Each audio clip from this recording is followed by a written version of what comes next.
And we will bring the 23rd of April Park Board to order. We'll begin with roll call. Rushmeyer. Here. Sandy. Here. Schaefer. Yes. Shipe. Here. Miller. Here. Now for the Pledge of Allegiance. I pledge allegiance to the flag of the United States of America and to the republic for which it stands, one nation, under God, indivisible, with liberty and justice for all. And to the oath of office, Jesse.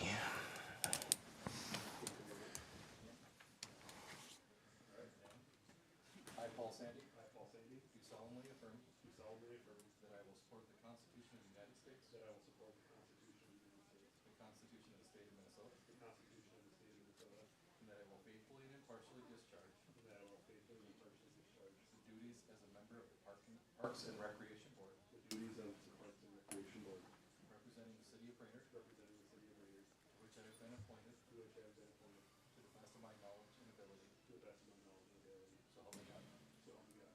Congratulations. Thank you.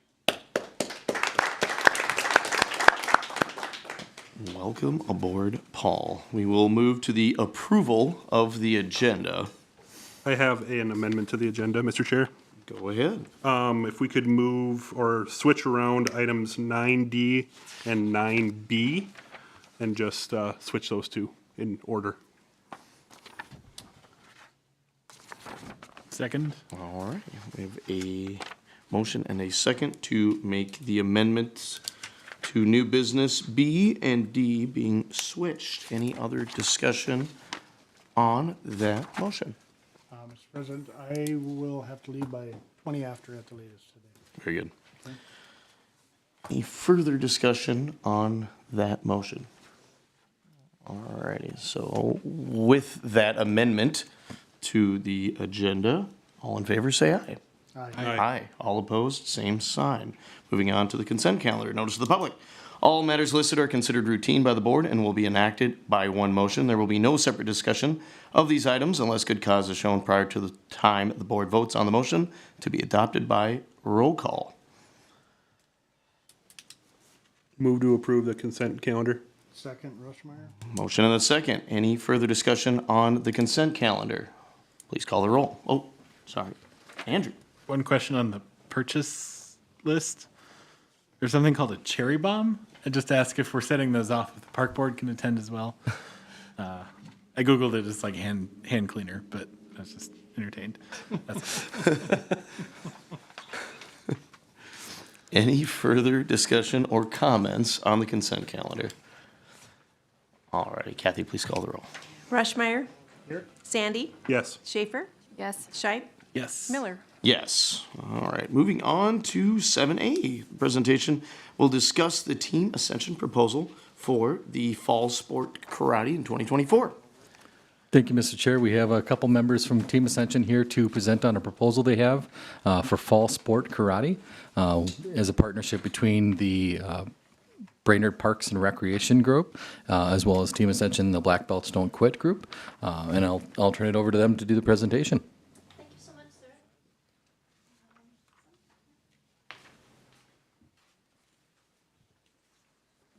sir. You know, I was just joking with Brent Sensei that my husband's a diplomat with the Foreign Service, and I've met heads of state that seem less intimidating than you guys, but we'll have fun, right? Thank you for putting the PowerPoint up on the board. I'm super excited to be here.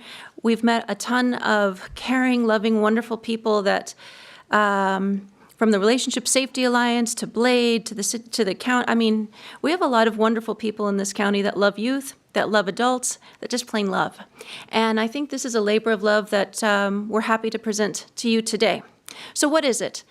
Imagine having in the parks, and Gregory Park in particular, a 2024 sport karate season. And essentially the way it would look is we would use those tennis courts. We would provide all of the mats. We would provide all of the work. But the trouble that we've had putting this together, a sport karate season, is getting the senseis in the community to work together we think that the senseis in the community would work together if they could work with Brainerd Parks and Recreation. So this is how it would go down. If you want to go to the next slide.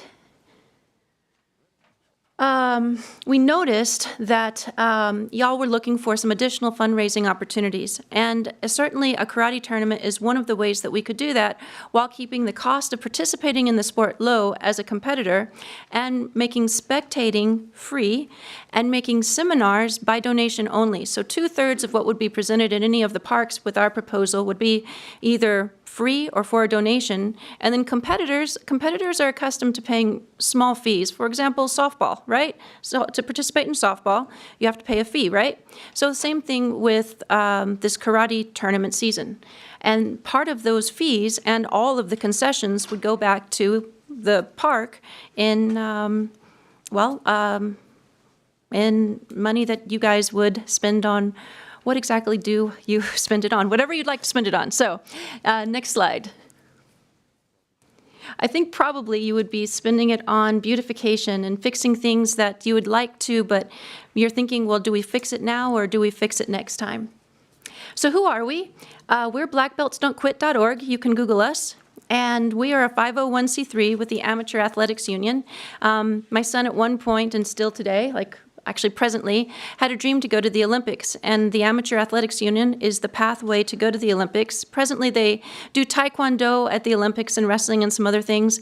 However, at the Pan American Games, karate, which is what we like to do, is represented, and we're just hoping the next cycle, maybe whichever city sponsors it, will pick up karate. So we brought the possibility of an Olympic athlete to Brainerd via Black Belts Don't Quit. And we didn't want to do it just for Brent. We wanted to do it for all kids in the area. All right, so next slide. That is where the tournaments come in. You see, it's really hard to compete if you never get a chance to compete. And I sent this other document to you guys that I'm sure you'll get later. And the first part of it says that there was this farmer, and this is a true story. I went up to him because his daughter is like ridiculously talented, and she should be competing, like probably worldwide. But he said, I said, hey, do you think he can go to the cities this weekend? There's a tournament. And he looks at me, and he kind of smiles, and he goes, you know, Barb, I would rather eat glass than go drive down to the cities. And I'm like, oh, okay, sir, I understand. And we have all these wonderful people during the summer and the springtime. They come up here from the cities looking for other activities that they could participate in. There are tons of athletes in martial arts in Minneapolis, St. Paul area. And during the summertime, especially over the dates that I've recommended in this PowerPoint, be an excellent time to kind of give them an opportunity to see what kind of athletes are actually up here. We have a ton our own, but they aren't featured because we don't have a tournament circuit. Next slide. So what does Bridgetown, Barbados have to do with me coming to talk to you this afternoon? Last year, this time, that's where we were. I told you my husband is a diplomat in the Foreign Service. So since we were there and we didn't have anything else to do because, well, it is an island, we were like, you know what we should do? We should bring WKC, the World Karate and Kickboxing Commission, to Barbados. And we'd sit up back on the porch and Brent would be like, yeah, we ought to do that. And we'd go back and forth of what it would look like. And then we were like, hey, we should call like Sensei Morales and tell him, that's Brent's sensei. He's one of the presidents, there's 4, of the World Karate and Kickboxing Commission. So we called him up and we said, hey, this is what the plan would look like. So job 1, we met this guy. His name is Rollins. He's the key to the island. And there's all this wonderful story. And we met these wonderful people, right? And it turns out the same problem that is in Brainerd among the senseis exists in Barbados, or it did. The martial artists didn't want to talk to the wrestlers. The wrestlers, oh my gosh, they'd drop dead before they would talk to any boxer, right?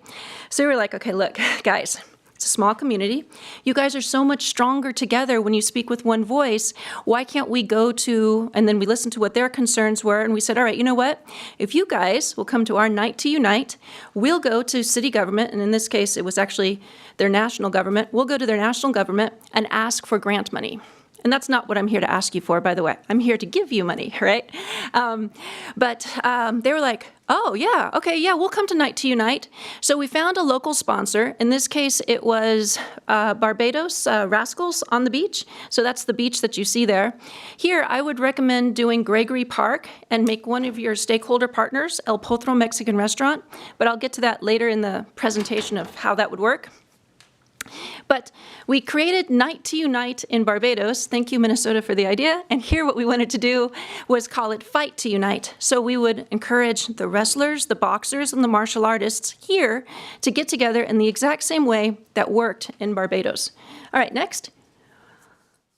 And this is how we would do it. So Black Belts Don't Quit, which is a 501c3. And you know that 501c3s aren't owned by anyone, so it's very neutral. Anyone can be a member of Black Belts Don't Quit. We have something called the Sensei Support Network. Any gym in our area, around the world even, can be part of BBDQ. So we would get together with y'all, and we would join to create the first ever Center Lake Sport Karate season. And then BBDQ would manage all of it. We'd manage the setup, the registrations, we'd manage the marketing. We would manage getting information out, not just locally, but nationally and even internationally. The cost, for the most part, would be shouldered by Black Belts Don't Quit. What would Brainerd Parks and Recreation be looking at? Servicing the park, meaning doing what you're already doing. You already make it beautiful. And honestly, the reason we came to you guys was in 2021, I think it was, when we were brand new and no one who knew who we were. The very first organization that said, oh yeah, we'd be happy to work with you was Brainerd Parks and Recreation. And what event was it? I'm trying to remember. What event was it? It was something in the summer. It was the summer. It was, I can't remember, but you guys were like, oh yeah, sure, come on. And since then, regardless of what happens today, whether you like this idea or not, you have our fealty, if that's a thing. You have our hearts. So we're always going to be supportive of you guys. But again, like I said, the cost to consumers, spectating is free. So just come out to the parks, come see all these great athletes from around the world, from the cities, from right here, your local hometown heroes. Have them come on out. Participation in the seminars is free, but a goodwill donation so that we can kind of cover some of our costs for getting people internationally to come here would be nice. And then competitors like softball players or other sports like pickleball that have fees associated with it. That's normal. All right, so next slide. So Bridgetown Burning was where we got our proof of concept model. So let's move on to the next slide. So this is what we can do in Brainerd. A live martial arts tournament that's composed of 3 tournaments, one in July, one in September, and one in the first week in November. It forever allows athletes a source of financial help because that's what we do at Black Belts Don't Quit. We never turn anyone away, by the way. You show up, you have a space with us. The Sensei Support Network is where we seek to expand this network, especially locally here, because despite the fact that I have asked them, so far, martial arts senseis, I even see them at blood drives. You know that, guys? We're like huge supporters of the Red Cross, and I mean, you see a lot of martial artists there, and I'll say, hey, remember, you've known Brent since he was 5, and it's like, because we own a martial arts school too, oh, we must be like a school to compete with. But the truth is, we're stronger together. So anyway, I'm hoping that if we do this together with Brainerd Parks and Recreation, we will unite the senseis. All right, so it would also create a vendor marketplace at the tournament, so another kind of farmer's market opportunity. And there would be domestic and international business sponsorship packages, again, bringing outside money to the Central Lakes area. Where does WKC come into all of this? And this is kind of my favorite part. So some people think that the Brainerd-Baxter area is like, what is it that they call it? You've got the cities, the twin cities, and we're the little twin cities with Brainerd-Baxter. I've heard that somewhere. Why couldn't we have WKC qualifying tournaments here? We put together the whole state team out of Minnesota, out of the Brainerd-Baxter area, and then we take them to nationals in Detroit, and we cultivate athletes, martial arts athletes, for things like the World Karate and Kickboxing Commission, or even the Olympics right here. And that's what tournaments do. They cultivate, they create athletes that know how to compete. And as look, guys, you ask a lot of the kids in school right now, if they want to compete, they're going to tell you no. If you give them more opportunities to compete, they're going to say yes.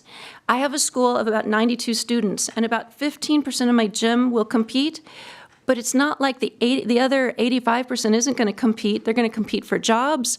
They're going to compete for the house they want. I mean, if you've ever tried to buy a house, it's a bit of a competition sometimes. So competing to us is a huge thing. However, we also have a pathway with Black Belts Don't Quit that maybe you don't want to compete. Maybe you want to learn leadership skills. Awesome. We help with that, and that would be at these tournaments. Or maybe you just want to perform. Outstanding. We should have a venue, a track for that too. All of that would be at these 3 dates that I'm recommending. All right, next. All of the officials would be certified, and our Sensei Morales said he would be happy to chime in via Zoom, but I was like, you know what, Sensei, it's okay, we got this. But essentially, he would come here, certify the judges, and get this. Do you know how many karate circuits are in the state of Minnesota? Don't worry, you don't have to answer. I will tell you. There's all of one. It's in the cities. It's in the cities, North Central Karate Association, right? The NCKA. NCKA. Do you know what they don't have? Certified judges. Brent, at a very young age, only because someone vouched for him, was elected to be the director for the state of Minnesota for AKI, American Karate International. The truth is, you are never successful unless someone is willing to vouch for you. Someone that says, okay, you know what, I'm going to give you an opportunity. So that's what they did for Brent. That's what I feel like we need to be doing more of here. And this tournament circuit, if you give us this one opportunity to try, that's what we're going to be giving as many kids and adults, because remember, martial arts isn't a kid opportunity or a kid sport. It's I don't know, 5 to, I think my oldest student has been 76. So, all right, so we would have certified judges, and that's certainly an edge over NCKA. All right, next. This is our list of pre-certified officiants that we have now, so we're not starting at 0. We already have plenty of judges that could cover the circuit if we started in July. Next. Next up would be, if you say yes, we would start immediately compiling a list of dojos who would participate. Next. Fight to Unite. We've already spoken to El Potro, and they're willing to help sponsor this, but they would throw basically a night for all of the martial artists and the boxers and the wrestlers to come to their restaurant and essentially unite over tacos, and let's all see what we can do to put a tournament circuit that this city has never seen before. Next. These are the sponsors right now for Bridgetown Burning and for what we put together in Barbados, and it's still working. So even though Brent and I are here talking to you, that didn't die even though we left. We talk to them, we give them ideas. I've gone back there a couple of times in the last year, but it stayed after we did all that investing. And we didn't just invest in things that are easy, like words. We built infrastructure like websites and social media and connections. We got them connected with all of the embassies so they could start having international presence at their events. All right, so next. Oh, let me say something about Female Fighters Matter too. Female Fighters Matter too is an organization that says, look at that.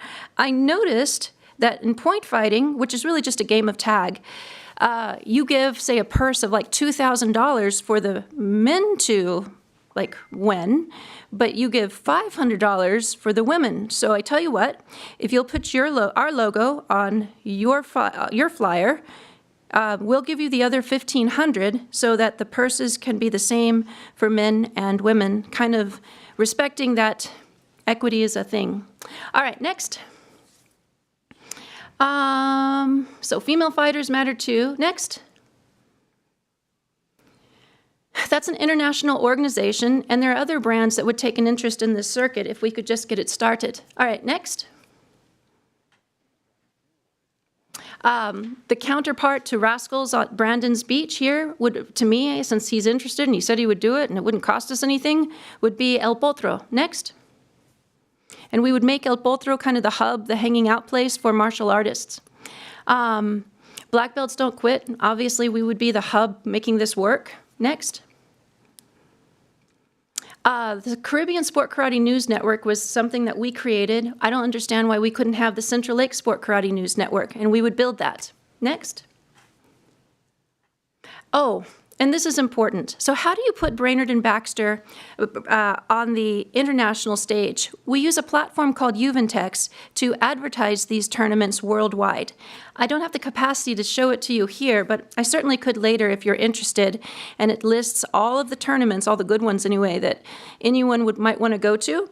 And Brainerd would have their, Gregory Park would have their information listed with places like London and Guatemala City and, I mean, so many other places. Those are some of the flyers that have been created in the past. All right, next. Go ahead, next. All right, so with just a little karate tournament circuit, we can connect Brainerd to a whole lot of resources. And that's why we came here to talk to you today. Outside of things that I can't probably wrap my head around because I don't do what you do, I suppose you would be looking at the cleanup after an event like that, you know, keeping, I suppose there would be a security component, but you were going to have the parks there anyway. This would just be putting an event there. And I'm telling you, it will make money. It will make money for Brainerd Parks and Recreation, help expand budgets. And you wouldn't do it one time, we would do it 3 times. And from a community standpoint, it would bring people together in a way that doesn't have to cost them anything. Just come. I think that would probably be our slogan. Just come. Come early, come often, just come. All right, next. So this is what it looks like on the beach in Barbados right now. Actually, this weekend they're having a night to unite where all the martial artists will come out on the beach. They'll have their 3 rings, and it's 3 rings that I guess are united by a common interest. They all love sharing what they love best, which is their sport. All right, I will leave that to questions. Thank you so much for listening. Thank you so much. Questions for Barb on the presentation?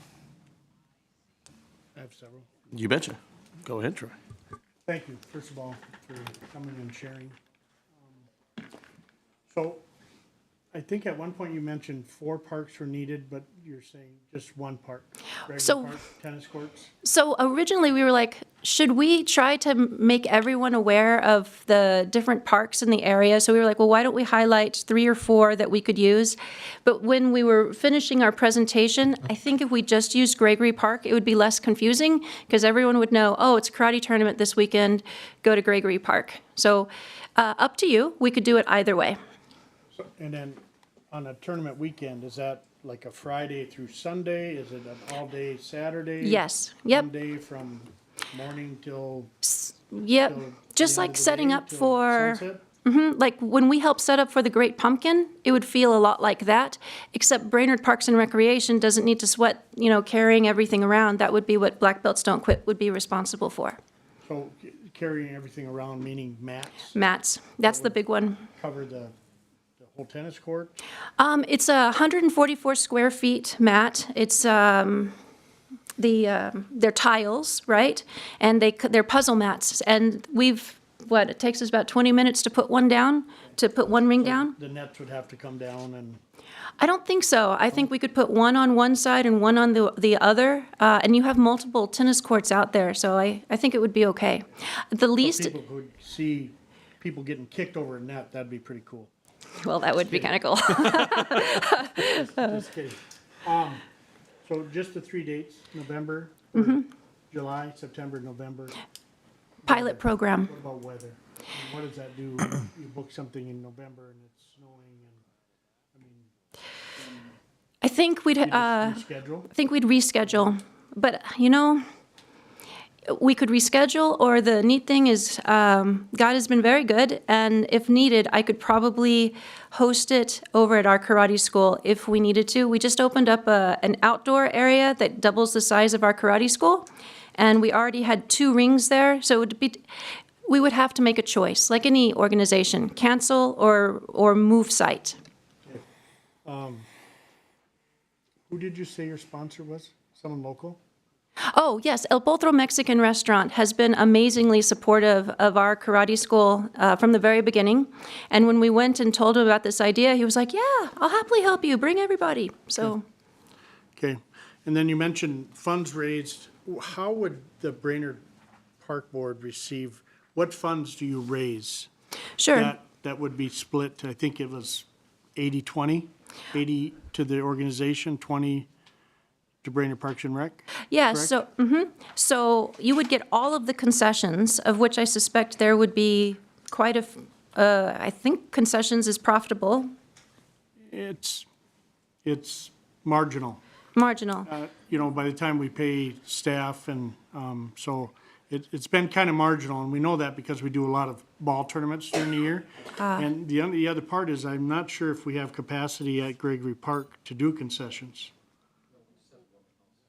Just the warming house, so it would be very limited at that park, I would believe, to, What about behind the, or were we at Merrifield? All right, a secondary location that you might consider, there's a park where you had the Great Pumpkin Festival that has the concession stand behind the softball field. Maybe that would be an interesting place to hold this. It's a pretty place. okay, it must be Memorial? Okay. And then, so you're saying all proceeds, all concession proceeds, Goes not 80%, 20%? No, that would all be you. Which I think is what it says in here, but, And Black Belts Don't Quit could certainly give volunteers to help offset the cost. So if you needed to pay staff, maybe you don't. Maybe Black Belts Don't Quit could send volunteers to run the concession stand. We've done that in the past in Barbados. And then 80/20 would be the competition fees. So the way I had it. Let's say that it's a small tournament. Say we only got 150 competitors. I think we can do better than that because of our connections in the cities. But let's say we only did that, so we'd get 11,750 out of tournament fees, and this is the conservative side. So I'm being like, and let's say no one wanted to do more than, say, 2 divisions, right? 2 categories. Then take 20% of 11,750. That would be for 1 tournament for you guys. And then if we did it 3 times, yeah.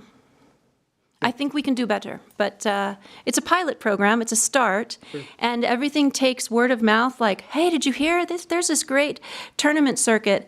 And, you know, this would be so positive for the industry, for the martial arts industry in the state, because NCKA kind of has the monopoly on the circuit right now.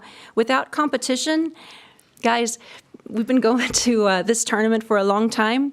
The trophies that they were giving out in 2016 are the same trophies that they're giving out today. If they had someone to compete against, certified judges, maybe medals instead of trophies, because, you know, you got to put them on an airplane. Seminars, people that came from out of the country just to come train local people. That would force NCKA also to kind of up its game. You see how it just all, competition is a great thing. Next. Anything else, Troy? no, I'm good for right now. Just one thing that stood out to me reading the handout is that there was a $15 cost for spectating. It sounds like that's We nixed that. So this went through an evolution of things, and no, we said, let spectating be free. Let seminars be for a goodwill donation, and not a pushy goodwill donation. Just put a box out there by the, you know, place where you're demonstrating. And then competitors would pay a reduced cost. Our goal would be to be cheaper than NCKA to participate. cool. I think that was my big concern, was having something in the parks, right? If you can't stumble into it and have to pay. Yeah, no. Yep. Yeah, I think given kind of your discussion with Troy, we might want to think about the best park, right? If we want concessions, if you need tennis courts. But yeah, that's all my question. We don't necessarily have to have tennis courts, but I think we definitely need a concession Oh, there's box. hockey rinks in the Memorial Park also. Ah, Well, they have hard sideboards though, so. that's okay. We used to run free classes over at the Hallett Center, and we used the hockey rink there. Okay. So that would be very positive, maybe even better. Does it have bleachers around it? It doesn't, and it's a little ways away from the concessions. So your idea of volunteers coming and helping, I think is great, but I think it's hard for the city to be able to let volunteers use their facilities. There's some things that have to be done for that to happen, so I think it would be, and I don't know that as a board, we would be against concessions at a tournament. We do it for ball tournaments all summer long, but it's just that we found that it's not a huge, we don't make a lot of money on it. We kind of, it's very marginal, Makes sense. but, but that's not a game breaker at all, I would say. I mean, it's, I would love to do this. I just need one opportunity, and then I'd love to come back and tell you, look, I said we were going to do 150 competitors. Look what we did. I would just give us one opportunity. Thank you very much. Yeah. Okay, I know, no. I think this is a question for Jesse, but what about insurance? Like, how does that work then with them? Would they hold the insurance? And also, would it be more like a special event kind of permit we're looking at here, where they would hold a date? We need to make sure there's no softball or any other events taking place at that time. Would that maybe be an easier route to go with this? All of the above, yep. We would ask them for an event permit application to go with this. It'd be pretty quick, because obviously if we're discussing it here, we would probably want a certificate of liability insurance for the event, as well as getting all those details squared away as part of that process. Okay. And then one question for you guys. You mentioned having like a farmer's market or like a vendor fair. Like, what were you kind of thinking? Can you tell more about that? So I believe her name is Denise Yakima, and she runs the farmer's market right now.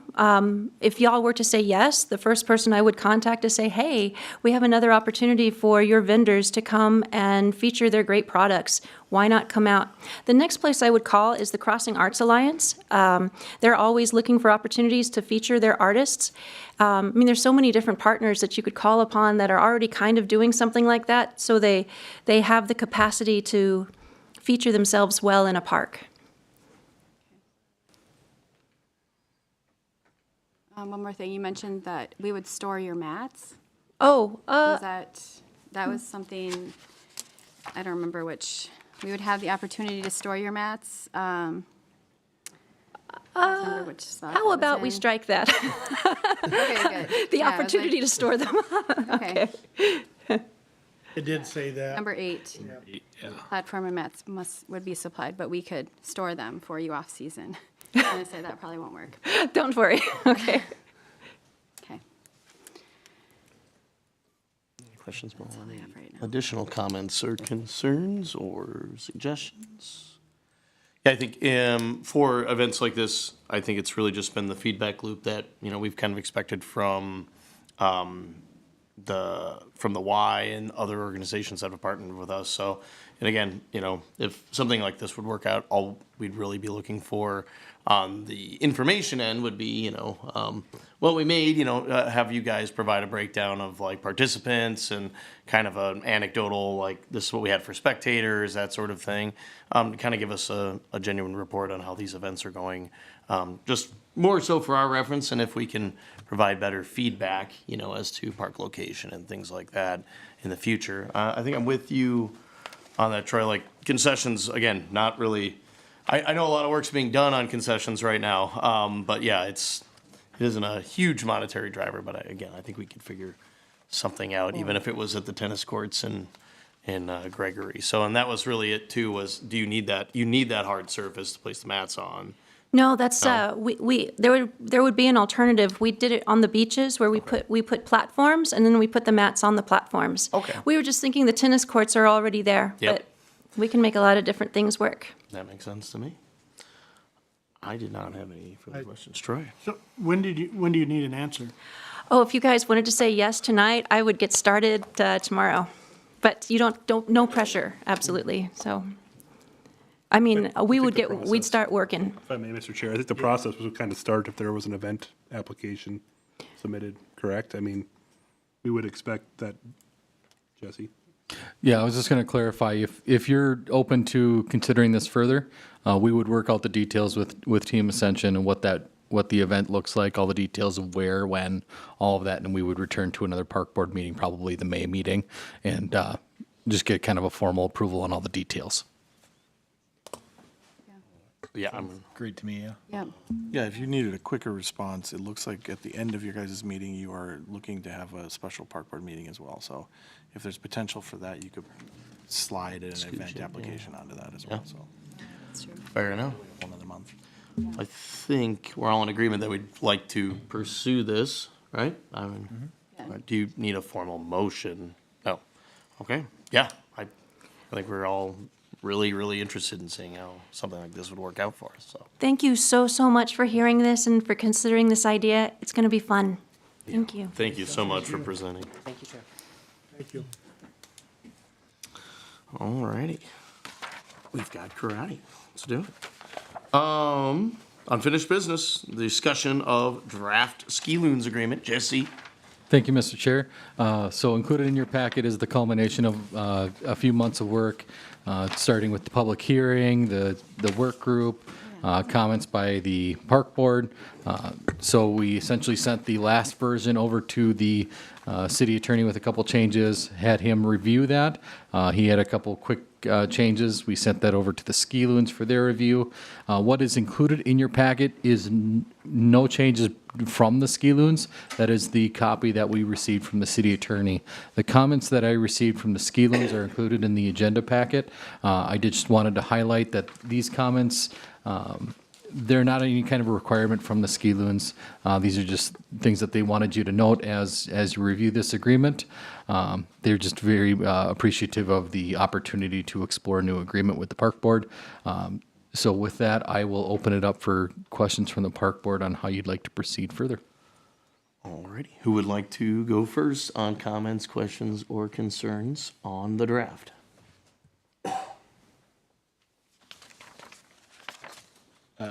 Maybe just to proceed, do we want to do bullet by bullet? So we can kind of keep our thoughts organized? Sure. Yeah, absolutely. So, Before we do that. yes. may I- Jesse, do you know what changes the city attorney made on, I don't see anything highlighted in red, so do you know what those changes were that he made to this draft?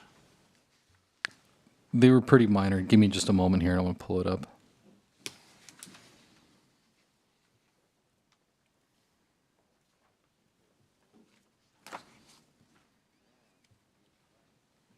So it was just clarifying that city staff would be the ones to determine if the dock, stairs, or ski jump are unsafe and when they need to be taken out of service. So he wanted to see us put clarification in that. The vehicle issue. And then, yeah, that was pretty much it. So it was pretty minor. Okay. Thank you. Sorry, Mr. President. No, all good. I have to imagine it's a lot of legalese type of adjustments, and I would be my guess. But so yeah, we'll go line by line and have a conversation about each individual consideration. So adjusted red area in Exhibit A to allow for operations to and from the stairs area in the area of Lum Park. That one did get me. So I'm not sure what. So the ski loons mentioned that they do have some drop-offs for skiers that go to the stairs area. So what they're requesting potentially would be, I don't know if you can kind of see it on the property line of the parks where it starts to narrow down. Instead of narrowing down towards the dock, it would actually narrow down towards the stairs, which is a little bit further east of the dock, and then again return back out towards the the edge of the red area again. I can. Where it is narrowed down to right now, correct? Where that cursor is? Comes down to a little bit further east with that cursor.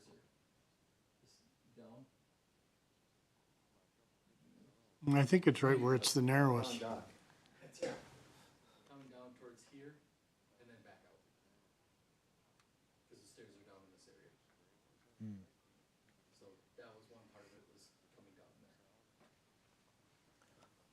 there. Discussion on the first bullet point. So is it the picture or no? It's not, we want to change the picture, is what they're asking? They want to make it go closer into the shoreline? Yeah. Looks like it's been, I think it's been changed, hasn't it? They want it to basically go to the shoreline, correct, at the stair location? Just at the stair location. So where, Okay, well, where he pointed, it would go in like that, so whoever lives right there would be, This is What's the still park? Or is that the roughly about park? 250 Oh. feet at shoreline where the private property ends and the park property begins. So instead of coming in a straight line towards the dock, it would be a straight line towards the stairs and then coming back out. So that would allow them to essentially do those skier drop-offs at the stairs area and be able to operate that way. Which is what we do now, right? Okay. They're missing a dock. Red House's dock's not out there. It gets pretty close to his dock when you go on the property line. To the left of, Yeah, because just to the right of where that cursor is another dock. Paul, Is this for like taking off from this area where we could just like have a strict cutout of that stair area, or is it for actual like routines that go close to shore? if I remember the operation correctly, they come down towards shoreline and the skier is the one that gets kind of dropped off and they ski towards into the stair area. Is that correct? As it's worded in the contract, it's fine. It's just the modification of pictures, so it's not a major thing. We're fine with the way it's written in the contract. Yeah, I mean, that seems reasonable to me. yeah, just to fix the actual image on the, so that there isn't any, it's more, I guess, clarification, right? Because they have to dump the skiers off somewhere. So if they're gonna be, it's just gonna be making sure that Exhibit A is just properly marked, I would guess, yeah. So. Additional comments on bullet point which one? line is it in the actual contract? Because I don't think they should move any closer. I mean, I I don't think want it's the about the skiers, 250 feet I don't want them to be. from shoreline issue. And they, at some point, they're saying they have to get to the shore to drop off skiers, is that correct? Yes, and as it's worded right now, it's just fine. It's just, the picture doesn't represent what's worded in the contract, so. as long as we're all good on that. Under number 5, operations during practices and shows, that's where the reference is to the 250 feet. And the Exhibit A is an approximation of that area. So we just, again, adjusted that for the dock and if you're open to the area of the stairs as well. Can we just denote it on the map as a skier drop-off zone? Just have like a, not necessarily change the hatching in the red, but just have a circle that says that you're allowed to drop off skiers in this area? Yeah, just change the exhibit to notate, yeah. We can do that. Point it out and just say skier drop-off area. We can do that. So, do they have to get to the shoreline or to the dock, to the floating dock? What- The skiers walk up the stairs that are on the park property that along the shore. So the boats stay out, but the skiers go in a little further. So it's a very minor point. But for clarity, we were wanting to make sure they had it drawn in so that everybody's on the same page. But again, not looking for any changes, as it's worded is perfectly fine. Okay. Yeah. Comments on bullet, okay, so making an adjustment to Exhibit A, just to notate that the skiers can be dropped off in that location, so they have access to the stairs. Let's see, we'll move on to bullet point 2 then. Using June 1st as a deadline to meet with the association, provide flex dates. Should the park board approve on the 23rd, of course, a deadline of May 1st for the meeting would be difficult to coordinate. I agree with that. I think since we're operating in this particular example on a 1-year agreement, this year probably should be June 1st for that particular meeting to discuss flex dates. It just doesn't give a lot of time. In the future, obviously, if a contract is drawn up, we'd probably like to have it earlier in the season as possible, but given the circumstances and the delay, I think I prefer a June 1st date for that John Miller funded barbecue everybody was talking about. Oh, that's right. Mr. President. Comments from, Is June 1st the start date on the contract? Of when they can start using the water? I just don't want it to be the same date that things can kick off. So is halfway in between, is May 15th doable to get the two parties together? I mean, can we split that different? Just if there's some issues that we'd have time to resolve them because we actually have a meeting shortly after that. Would that be more feasible for everyone? May 15th would work great for us. Matt's kind of volunteered to kind of be our representative towards the Lake Association. I'm not sure how often they have meetings, but that gives us enough.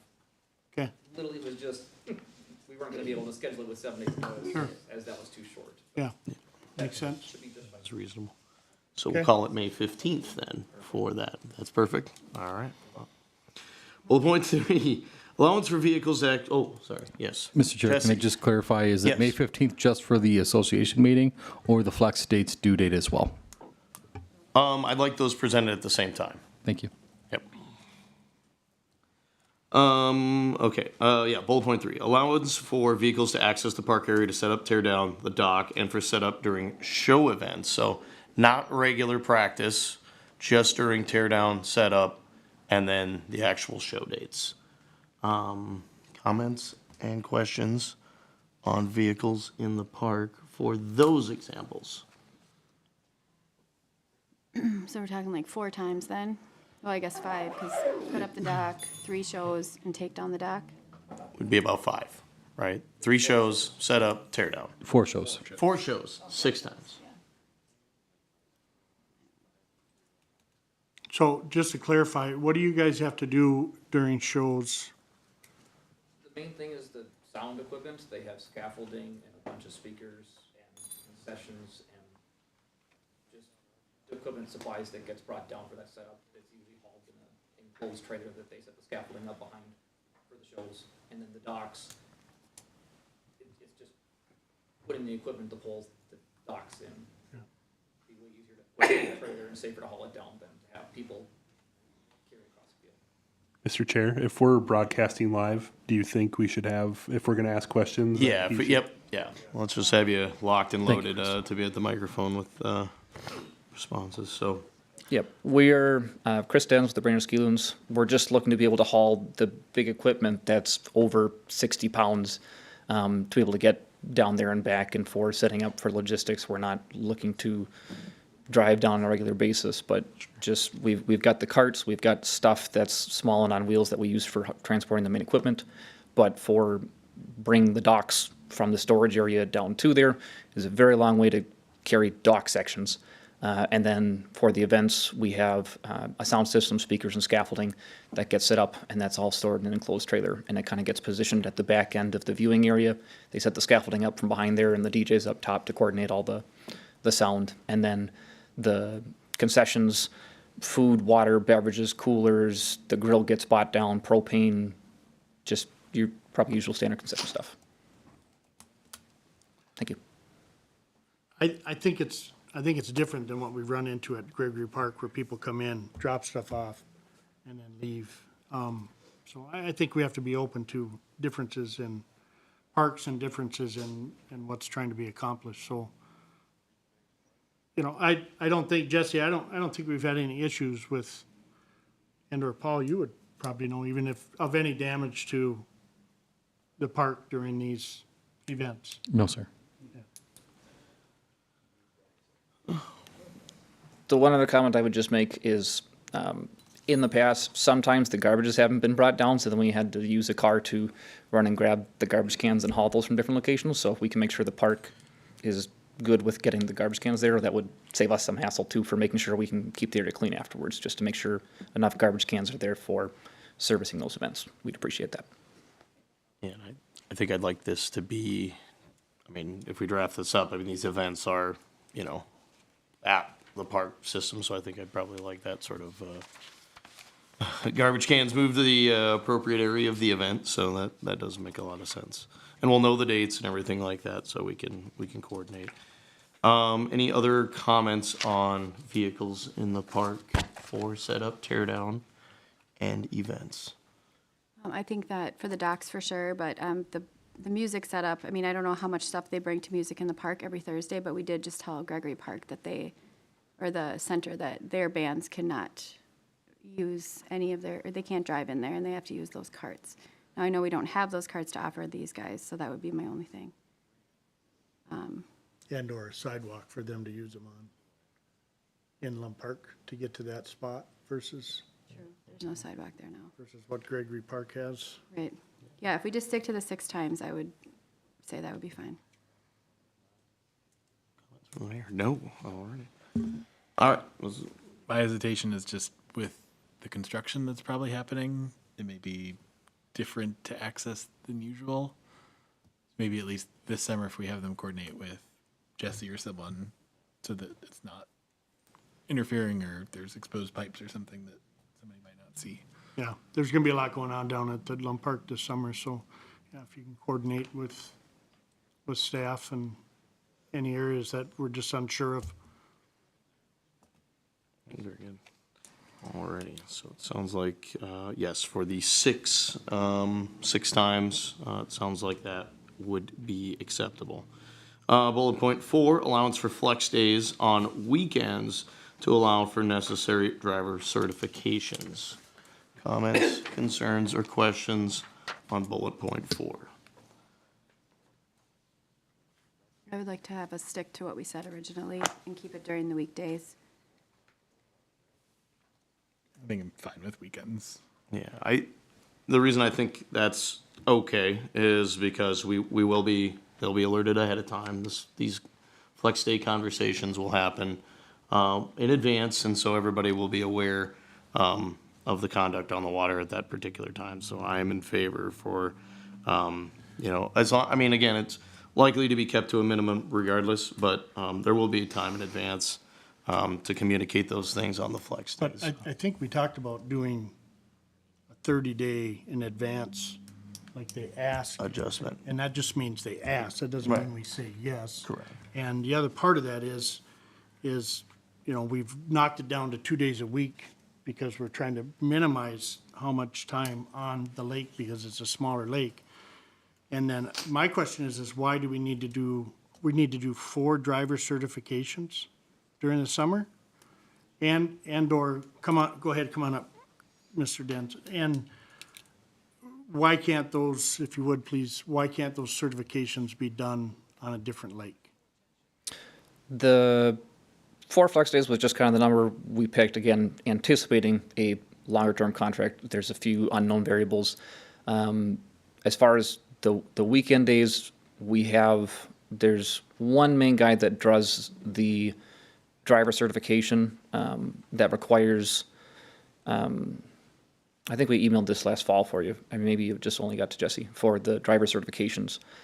They have to pull a 6-person pyramid. They have to pull someone over the jump. They have to pull a conventional act. They have to pull a few other things. They have to drop a skier, pick a skier up. It's very specific. The jump is the biggest main requirement, and that's the only place that the ski loons have a jump, is at Lum Park. You don't have a jump on any other lakes? That is the only jump the You ski don't loons have own. that capacity to do that on any other lakes? I do not. Okay. I have a question, Mr. Chair. Can the certifications be done on one weekend? It's one day. It's usually every couple of years. We just did it last year, so we should be good for the next 2 to 3 years. The only other thing we bring in is sometimes they will do discipline clinics. So if there's a special barefooter or a swivel skier or someone who's going to be coming up from out of town, those will sometimes happen on weekends. But again, those are usually smaller events, and those we don't have a problem doing on a different lake. So this 4 days was in there as trying to future-proof the contract so we didn't have to come back and have that flexibility. Honestly, this year, right now, I don't have anything, and we haven't had our spring meeting yet. We're going to run that past our board to make sure that I'm not missing anything. So I don't want to go on record saying we don't have anything planned, but I personally do not have anything planned for a weekend this year, and we should be good on certification for the next couple of years. The driver's trainings, you can get 2 years on your permit, and you can renew it once more after that. But after 4 years, you have to have that regional instructor come certify you by pulling those specific events. So not anticipating a lot, but having the flexibility there is nice that we can bring it to approval ahead of time. It allows for that flexibility. So it sounds like this year, at most, there would need to be 1 day, probably not even that. And if so, you would know that within 30 days of when you would need it. We should, but And you could submit an application, a special permit for that day. Yep, and we are governed by USA Water Ski, and if some reason they change things or they add different things, like they added the safe sport requirement because we're an organization that works with youth, there's different things that I can't say future-proofing what things are going to be, and this allows us that flexibility, but I don't have anything anticipated for this year. Thank you. Thank you. Paul? So if, it kind of depends on what length of contract term we're looking at here, but if we want to future-proof this, maybe we put a limit on the number of these flex days that can be on a weekend. For example, maybe 1 day out of the 4 can be on a weekend. So that it's kind of future-proofed if we go with a longer-term agreement. Right, and I think that was a lot of the intent, was sustainability, and finding it through iterations, so I do agree with Paul. And do we need a number at all? So I guess that's what I'm thinking. Do we need a number at all? Do we just say if anything, any flex dates are needed, that they would do a special permit? You know, instead of saying 4. I think the hope of the flex days was that they would be announced prior to the start. So they can, with what's written here, they can still ask for something within 30 days, but it's more for the lake homeowners to have, a good heads up. Here's what we're anticipating. We probably won't need more than that, but if we did, there's potential for us to fix something if we did. But this is more protecting the lakeshore homeowners. Yeah, just to set a number and say, look, Yeah, this is, and this the is what you dates. can, this is the max you can expect, so setting a maximum is totally fine. 1 weekend day maximum would be very acceptable, I think. Yeah, I like that. Yeah, that is good. Good idea, Paul. Yeah, very good. Bullet point 5, flexibility of the requirement for lights on the ski jump. The county's permit requires a light, reflectors, or reflective tape to be visible from all directions. Currently, the ski jump meets the county's permit requirements. Comments, questions, concerns on bullet point 5? This again was just meant to be an FYI thing, just to know that the ski jump is already up to code, it's regulated. I attached a copy of the permit with Jesse. I'm not sure if he passed it on to you, but they do have specific reflective stuff that's required. Again, if it's one of those things that we're all about safety as well, but every standard ski jump, swim raft, it's all the same stuff that governs it all. I'm sure they make good LED lights that are waterproof, but when you start mixing water and electronics, there's a little bit of weird stuff that happens. Same reason we've been trying to get rid of our water pump that's out there, because it's always finicky. So just wanted to make sure that you know that we are up to code and governed by the sheriff on that, but we're open to what you guys feel is necessary to make sure everything's safe. Thank you. Comments or concerns or questions, knowing that it's up to county code. As long as we have a copy of the permit in hand, I don't see how we can have anything to say about that. Yeah, we don't need additional restrictions on top of what the county already says we need to do. That seems excessive. It's not in our packet, the permit, right? It is not in the Okay. packet. So, finishing the bulleted items, additional questions and comments and concerns on the new draft. Troy? Not so much on the draft, other than so that everyone knows what, what's considered safe and what isn't. that we made Jesse have to get together with the ski loons and say, you know, this is what we need on the stairs for them to be considered safe, moving forward.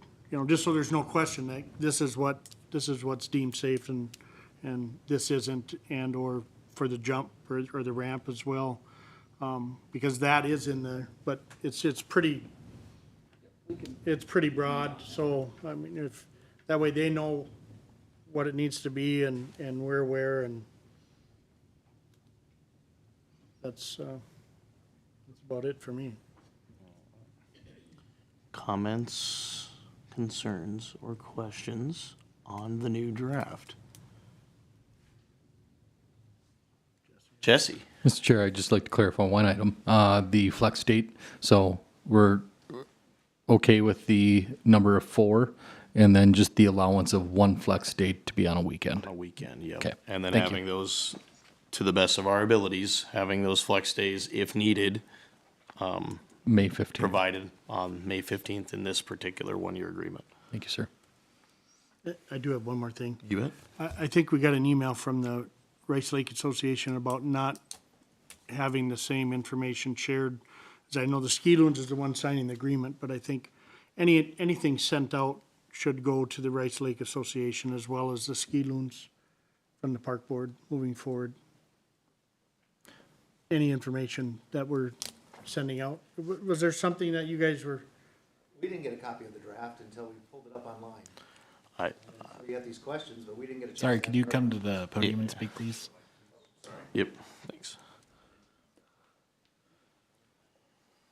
Wayne Harding, Wonderland Park. I guess the only question would be, we didn't get a copy of the draft to ask questions to put them up on bullet points if we had had questions or wanted changes.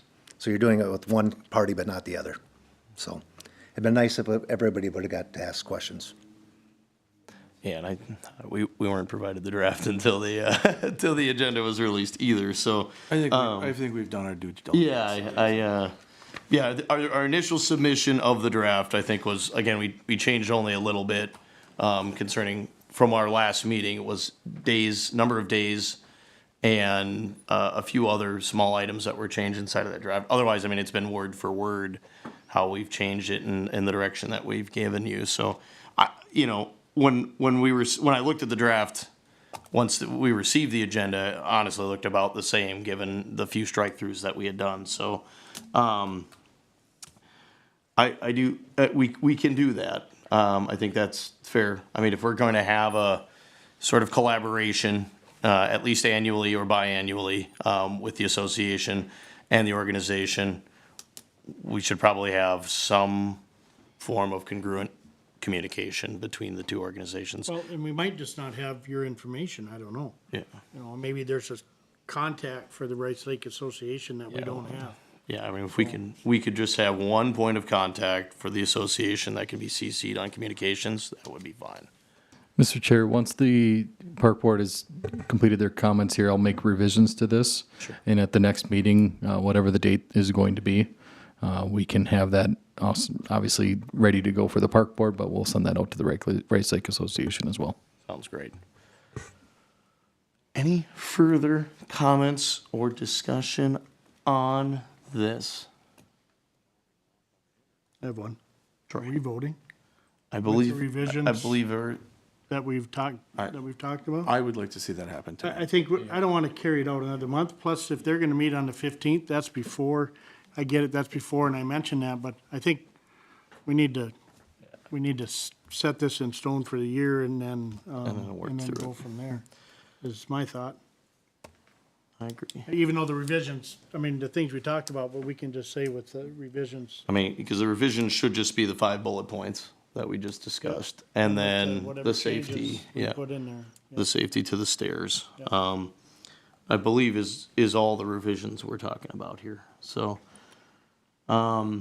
any other comments or questions on the draft and the revisions before we make a formal motion? Paul?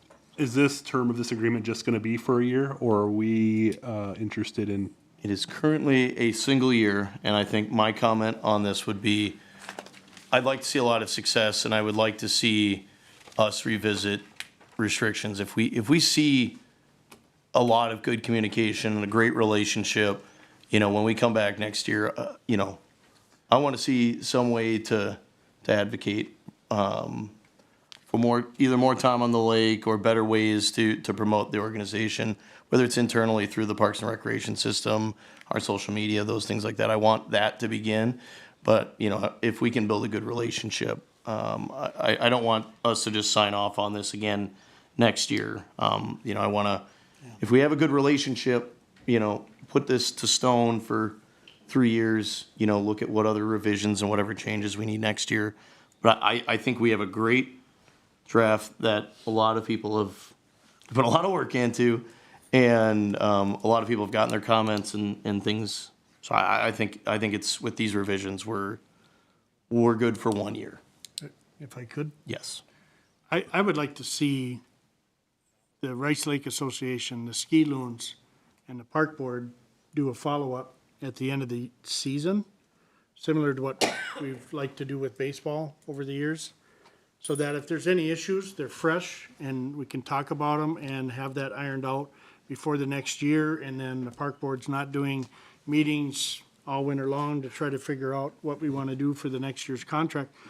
You know, always real time is best, so if we could get together with both organizations after the season's ended and talk about how things went, I think. I think that's in the contract. Is it in there? I don't. Oh, it is? Is the postmortem in the contract? I guess I didn't. See, it is. Okay. That was intended specifically for the ski loons and the Rice Lake Association, but if you'd like, we can just make that a three-party joint meeting. Yeah, I don't see why that would be an issue. I think we were trying to have them take ownership, not that, you know, like have them take ownership of it. Yeah. And then if we needed to be involved, which we will be, because obviously they're gonna come back to us with a contract. I think a good way of doing that is to not necessarily have it be a part of a park board meeting, but have a couple of representatives from the park board sit in on that meeting, report back. That way it's less formal, Yeah. Right. more discussionary. We don't have to actually set a special meeting to be at Lum Park or whatever, or something. Yeah, I think that's totally acceptable. Because we do need to be, at least at the very beginning, again, we want to build that rapport, so you guys are just working together.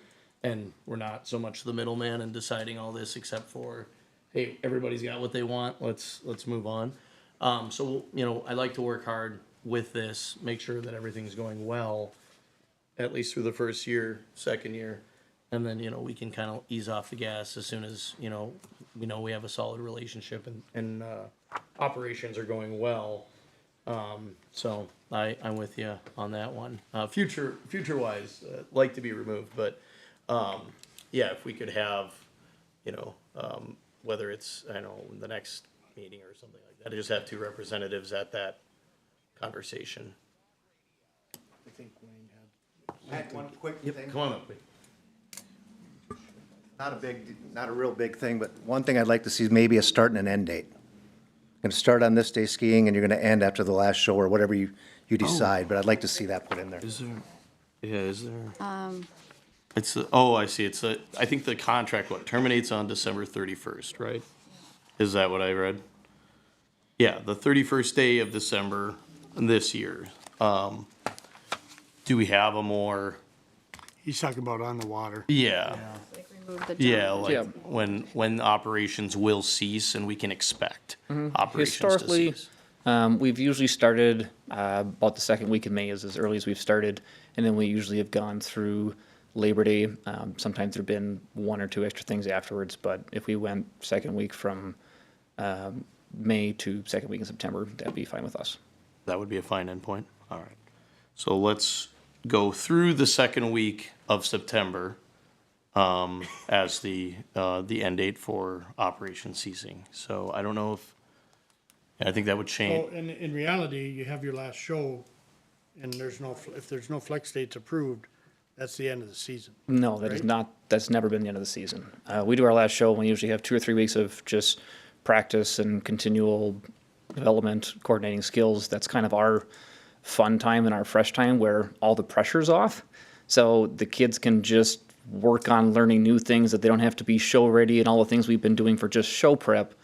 We just get to focus on the individual skill development, and it's usually adults, the kids, the skiers, that's their favorite time of the year is at the end.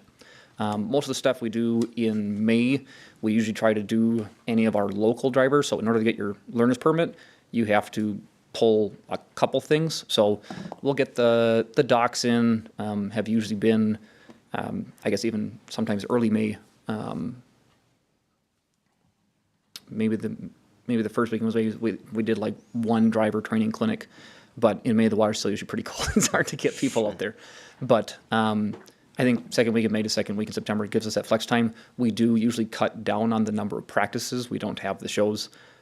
It's much smaller attendance as some of the college kids go back. But over the last 8-9 years, that's what kind of been our seasons have been mid-May through mid-September. Yeah, I understand the importance of the But postseason. no changes to the dates that are already laid out.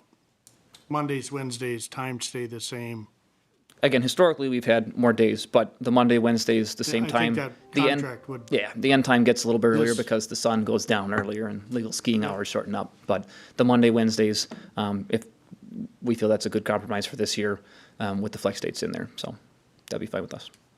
Yeah, postseason work's always the most fun. After the pressure's off, you like to be able to at least let loose. So I don't mind the second week of September, even if the show's ended. They do need a little bit of that. The organization needs a little bit of that breathing room on the back end to just actually enjoy themselves. So, so second week of September. September 13th. Yeah. Okay. September 13th is the Friday. Okay. So September 11th. Yeah, they just can't operate on September Tuesday, The Thursday. or contract Friday. remains the same. Yeah. From the Yep. start of the season to the end. Yeah, so to land on this year, September 13th would be, Friday, the last day of that they could legally practice is the 11th. okay.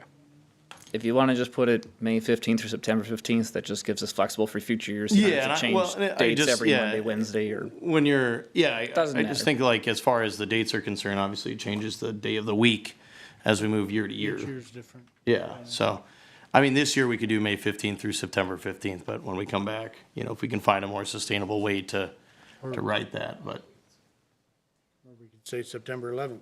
yeah, which is right, The last Friday, so. yeah, so. Oh, thought you had maybe some comments for us here. All right, so, I think I'm ready for a motion. okay, let's, yeah, hit me with it. All right, so I would like to make a motion to approve the draft contract as presented in the packet with the following adjustments. Number one being adjusting Exhibit A to allow for an area for skier drop-off near the stair area. Number two is using May 15th as the date of deadline to meet with the Rice Lake Association and provide flex dates chosen for the year, for the upcoming year. Number three is allowance of vehicles 6 times per summer to access the park area to set up and tear down the dock and for setup during show events.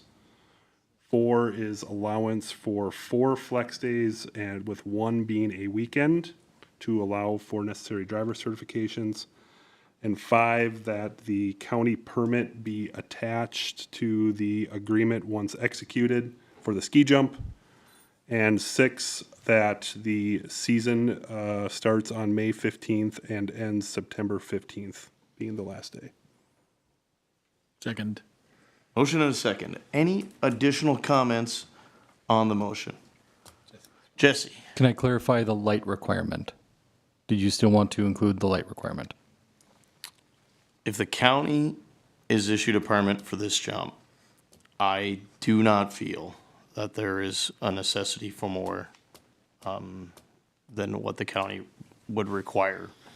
Again, because the loons have the ability to operate without us, so if the county's permit says it's good enough, it is good enough. And we can revisit that, and upkeep and things of that nature, maintenance of the ski jump in next year's conversation. But if the county's permit is good, we're good. That's my opinion.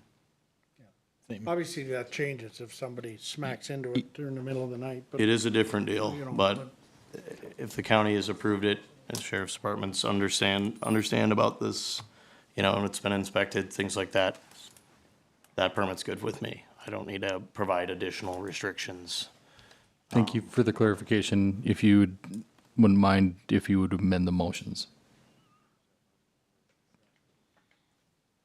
What amendment do I, To remove that requirement of lights on the ski jump. the motion was just to attach the county's permit. I think it's 3C, Paul. Oh, yeah. Be changing 3C to Oh, require a okay. permit I instead. will make an amendment to my motion to state that the light does not need to be provided. I second that. All right. Motion and a second to the amended motion. Any further discussion? Mr. Mayor. Just want to thank everyone for their hard work on this issue. Noted. All right. I'm excited for a new chapter, I think. We've had a good feedback session. I was able to air their feedback and thoughts, so hopeful for a successful collaborative summer.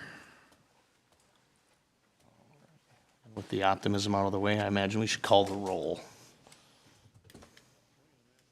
Rushmeyer, Yes. Sandy, Yes. Schaefer, Yes. Scheit, Yes. Miller. Yes. That is concluded, and we have a contract to sign, or direction for the contract. I also want to reiterate, thank you guys so much for your time and just going through all this stuff. We look forward to a good summer as well. Thank you. Chris. Chair, I'm going to excuse myself for baseball reasons. The mayor is excused. Moving on to the, and Troy? Have to be excused. Oh, you're gonna miss the most fun part. Yeah. I know, I always do.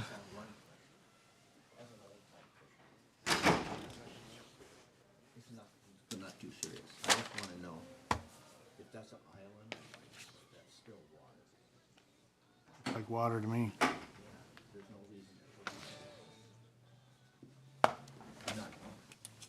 We appreciate your input. Moving on to considered revised tree ordinance and policies. Mr. Pambic. Thank you, Mr. Chair. So emerald ash borer was recently discovered in southeast Brainerd as part of a routine inspection by the Minnesota Department of Agriculture. They did kind of take a sweep of the entire city, did not see a whole bunch of other outbreaks besides kind of that southeast area along 13th Avenue southeast. EAB does affect all varieties of native ash trees and typically kills a tree in about 4 years after infection. All untreated ash trees in Brainerd are expected to die within 7 to 10 years. Ash trees can be fully protected from EAB by using a trunk injection by licensed arborists. They do have to carry a license to use that pesticide. A single tree typically costs between $150 to $250, and the injection is guaranteed for 2 years. But I was told that it could potentially be extended for 3 years. It typically can protect it for 3 years, but is guaranteed at 2. Kiwanis Park will be the most affected park in the city of Brainerd, as most of the shade trees, I did provide a picture of it, most of the shade trees in the park that provides shade around some of the benches, around the park, are ash trees. There's probably anywhere from 18 to 20 ash trees in Kiwanis Park. So with that, staff did provide a few recommendations for all city parks and then kind of special provisions for Kiwanis Park as well. So for all city parks, remove all ash trees under 10 inches in diameter. Remove all ash trees that are competing with other trees, buildings, or infrastructure. Remove all ash trees that show more than 30% canopy decline if infestation is suspected. Remove all ash trees in forested areas with easy access. Consider injections for all specimen ash trees and ash trees with high shade value. So if there's potentially something next to, again, a playground or a bench that is a very nice ash tree, a nice specimen tree, should be also considered in addition to Kiwanis Park. And then within Kiwanis Park, remove all ash trees that meet the removal criteria listed in the above EAB tree policy. Inject all remaining ash trees in the maintained areas. Plant 5 to 10 new deciduous trees in 2025 in areas that will not compete with the existing trees. Re-inject ash trees every 2 years, and then consider future removal of probably 2 to 5 ash trees as the planted trees mature. So with that, I can answer questions. This is kind of consideration for the park trees. At the next Safety and Public Works meeting, staff's going to be presenting kind of the full tree ordinance and policy that's going to be dealing with our right-of-way trees as well and what we want to do with those. But since this is kind of relegated to park trees, wanted some feedback and direction from the park board. Thank you, Mr. Kramvik. Questions for James? I think mine was, they need to be re-injected every 2 years, right? It's not a one injection and then we're done with it, right? Okay. And then I think when we last discussed this, do we have some amount of money we can receive to have these injections done? So each year they do come out with new grants. We did just apply for one last summer, but because we had not did not have an infestation at the time, we were kind of put lower on the list. So they do, typically every 1 to 2 years, I think, have some of this grant money out there, and so we'll certainly apply for that or recommend applying for that in the future. As part of the last grant that we did receive, we did map every public tree in the city, so we know where they're at to help us kind of plan and provide for this this policy. But yeah, that's something we'll certainly look for in the future. Paul? Is this something, so for the removals, is this something that Public Works crews would handle, or would this be something we could put as a part of a grant application for expense to remove trees? Both, Okay. I think we would probably identify some of the ones that are in more immediate danger and probably attack those more higher priority. And then the ones that are maybe not in immediate danger, that we look at those target for the grant. What do we have in our budget then for trees? Is it, it's not the 6,000? Is that what that's listed? Or you're saying that to save 30 trees, it would be 6,000, right? We annually budget 25,000 towards tree replacement, tree planting. So this year we were planning for a mix in Lum Park to replace a handful, and we do have some ash trees in Lum that we'll probably have to address too. So that'll help repopulate some of Lum Park's trees that we lost. We can continue to use that 25,000 towards rehabilitating some of the populations in the areas that we're going to lose some for ash, like in Kiwanis Park. But that would be something that we could work with you on developing a budget if we want to budget a specific $6,000 annual cost towards injections, or if we wanted to roll that into the 25,000. I'd leave that up to the park board how you wanted to budget moving forward. Yeah, I guess, yeah, how long do we think we want to inject these specimen trees for, I guess, is one of the big questions to answer, right? Mr. Granvik. So because we have most of the trees kind of talked about for planting for Lum Park this year, I believe, that's where maybe 2025 we devote a number of trees to be planted. But it's probably going to take a good 15 to 20 years before they provide any type of shade value. So you're probably looking at, again, that 15 to 20 years specifically for Kiwanis Park, unless the park board would want to consider no trees in that area. But, I do think that the ash trees do provide some very good shade value in that park. Yeah, definitely. So, I think I'd be in favor of adding a new budget line item for this. I think the council generally looks favorably on us adding trees. So if we say, hey, we want to preserve some existing trees, or even if we just increase our tree budget by 6, I think that would make sense too. And yeah.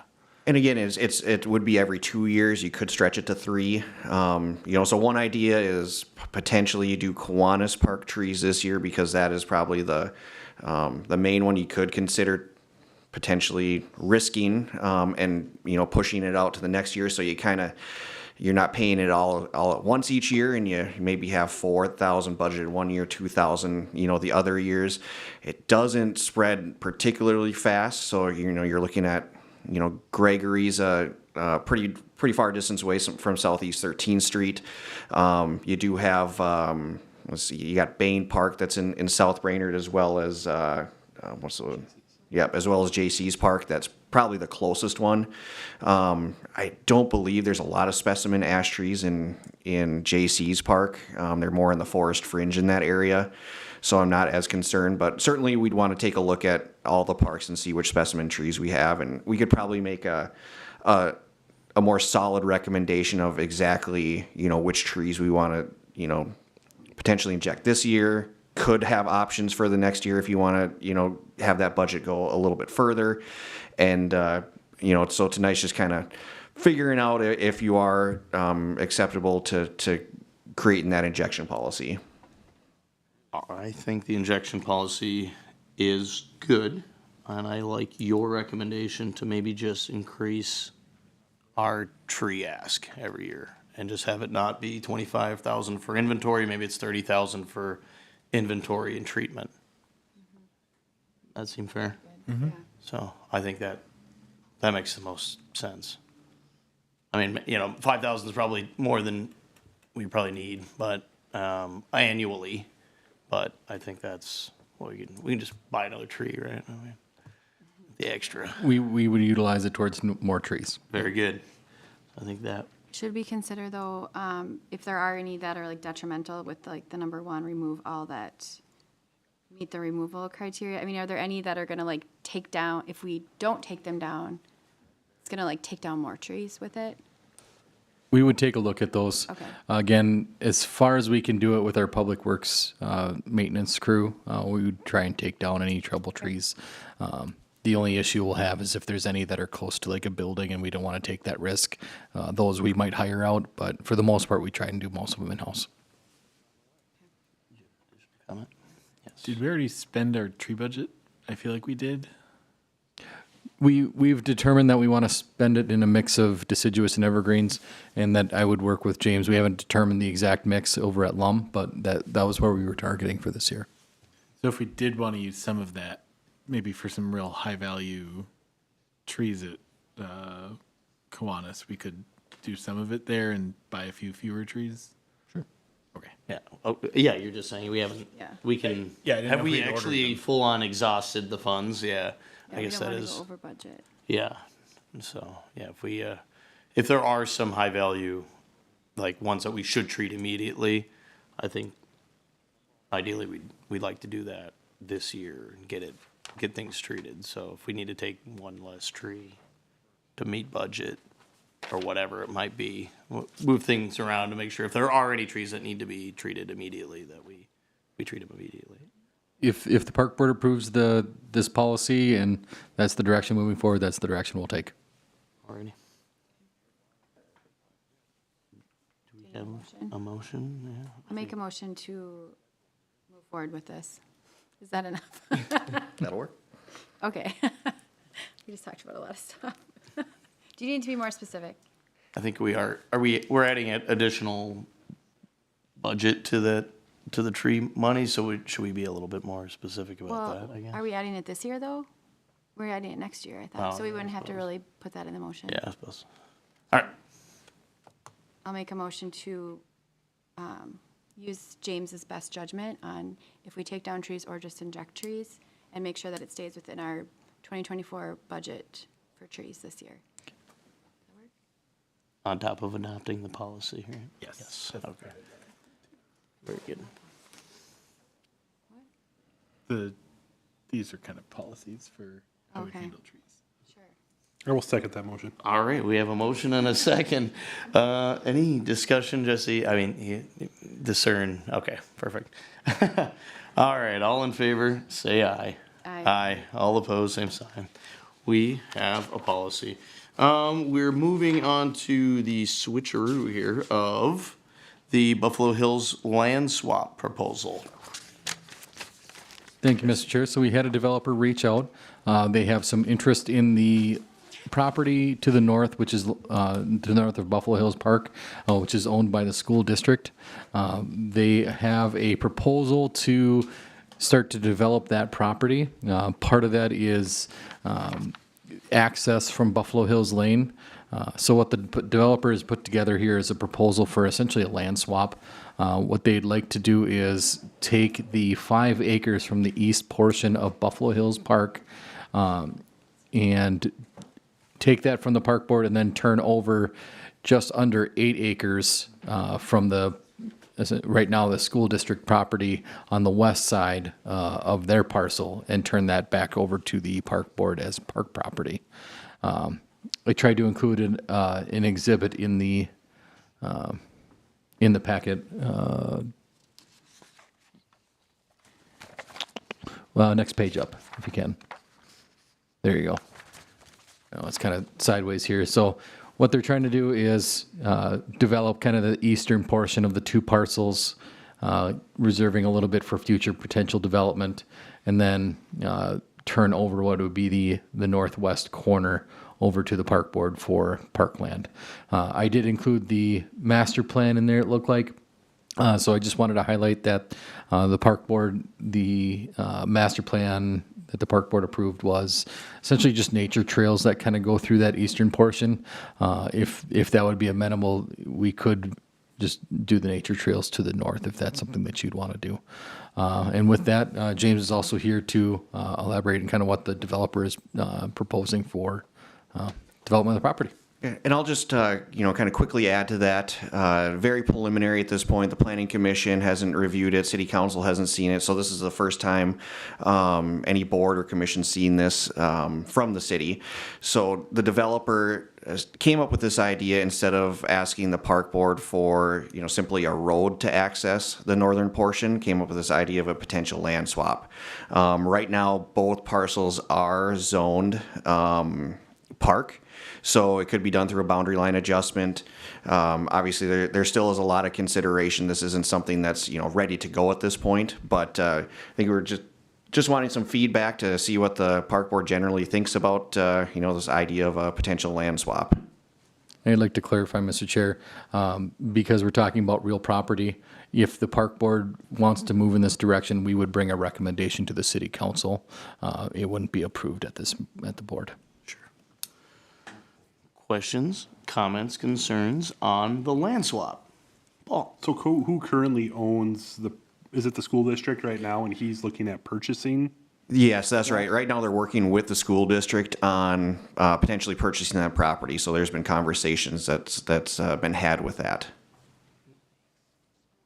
So the swap would take place for a portion of the northerly parcel for a portion of existing Buffalo Hills Park.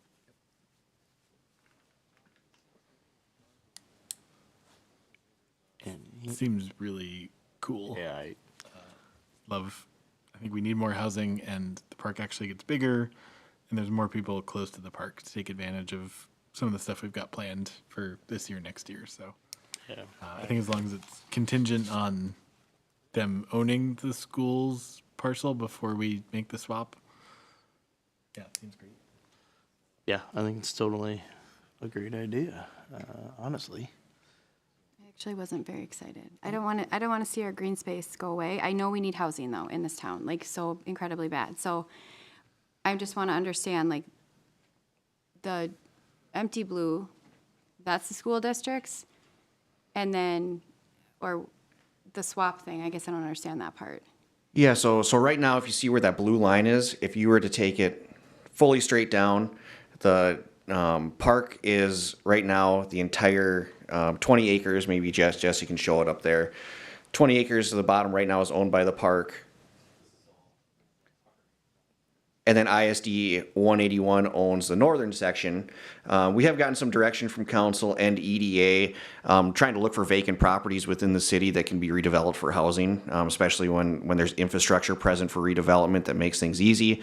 So this was identified and directed, I guess, from them for staff to look at development. So that's where I've been working right now with the ISD 181 Long Range Planning Committee, and they seem interested in offloading this property. They don't see any need for this in the future. So about at the same time, we had a developer approach us, pretty interested in developing this. So this section right here is roughly 5 acres Yep. that we would turn over to the developer.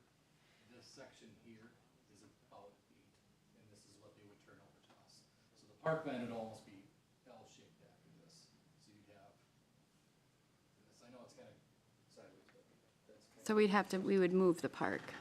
So it would be like stacked. You're saying like, it would be like where the fields are, like that, would that still be ours? Yes. So we would just lose this section right here, because they want to build the housing along Spruce Drive or along Buffalo Hills. We give up 5 We acres. get 8 acres up here, Yeah, but I know in the thing it said like 7 something. yeah, 7 point whatever. right? Yeah. Yeah. Yeah, we just lose 5 acres to the east of what currently exists, and then to the north of the park, we gain 8.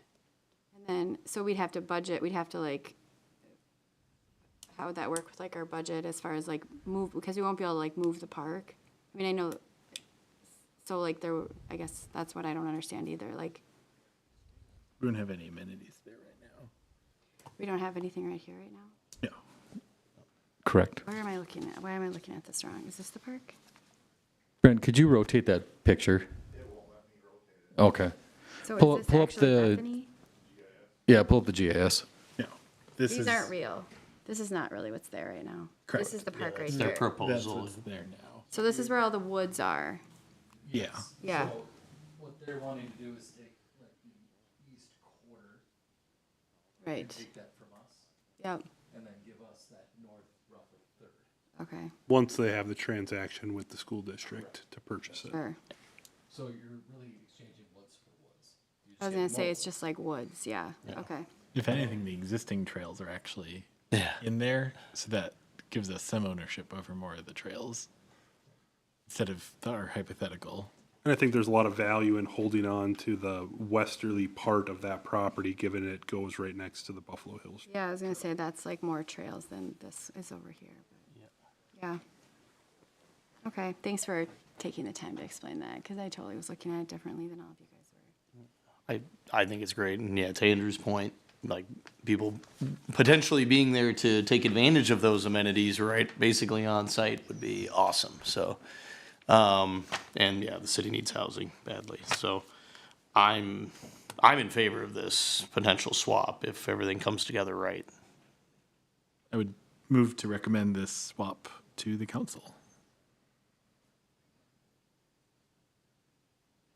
Gee, Yeah, and I'm not sure if even a recommendation would be needed at this point. Maybe just a support from the park board of the land swap proposal. yep, yeah. You have our support, I think, in general. So no, okay, yes. Yeah, no Cool. motion. Cool. That all you need from us on that one? I think so, sir. Very good. Well, thank you, James. So then we'll move back to new item C, approve, or well, I guess, That's existing items. yeah, I was gonna say this is, Park. so I guess the way that it was set up, we'd have to do the fundraising sign in Gregory Park, and then we'd have to do the Rotary Park grazing treatment, yeah. So let's start with approved fundraising sign in Gregory Park, Friends of Gregory Park. Jesse. Thank you, Mr. Chair. Friends of Gregory Park has reached out to staff. They want to do their annual cleanup this spring here. I think it's May 18th, if I remember correctly. One other thing they're looking to do is start fundraising to, I need to clarify, remove the lights, not replace the lights in the tree at Gregory Park. So they want to fundraise to remove the lights. And to do that, they'd like to put a sign out by the tree that just kind of gathers that attention to help with those fundraising efforts. So we're looking for approval from the park board to place that sign by the tree. Thank you, Jesse. Comments or questions? I'm fine with the sign. We'll make that motion to allow the Friends of Gregory Park to place the sign. Why do they have to remove the lights? Don't we do that? Isn't it no? You're that, like, you're on that board, right? Maybe yes. I can't point at you like that, but, Oh, that was fun. because isn't that our tree? Like the city's tree? So, So the Brainerd Northside Association hung the lights in the 90s on their own, as far as we can tell. And now, occasionally when it's windy, you get broken glass blowing onto the sidewalks. So we're fundraising to get them removed. but would that not be like a safety thing that the city should just take care of? Right? I mean, isn't it like a tree in our parks that might be causing, am I thinking wrong? Yeah, at least when I first joined the park board, it was because it wasn't something the city put up. So we're raising money to. Have a safe removal Yeah. of said lights, so. It may be more appropriate to have Public Works staff just rent a lift and take them down. We could just What was avoid that? this altogether, just rent a lift and take them down. Yeah. I will take direction from the park board, however you'd like to do it. And avoid the sign altogether.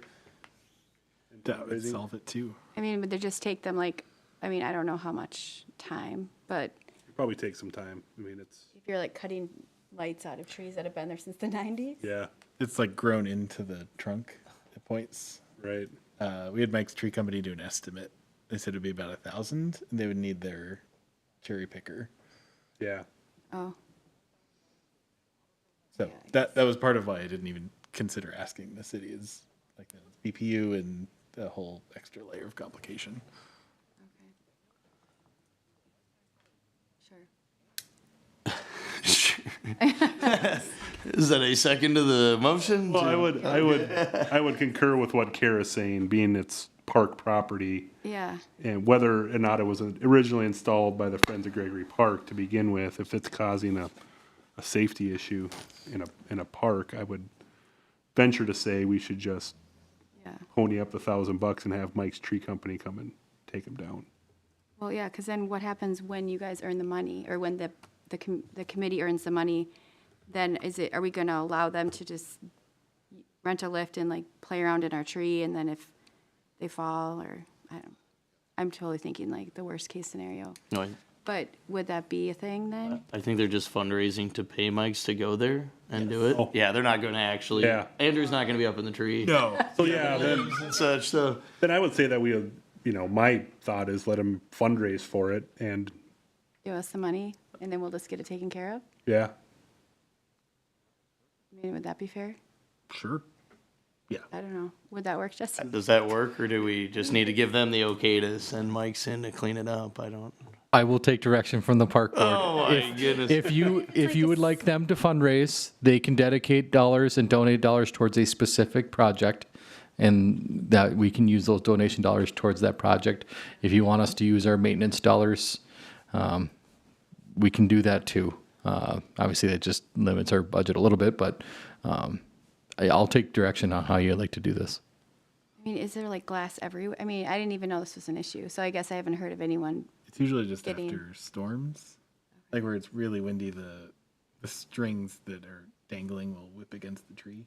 So like, we're coming into storm season though, so it could be an issue, and we're gonna have like arts in the park, but I don't know. And it's probably pretty hideous.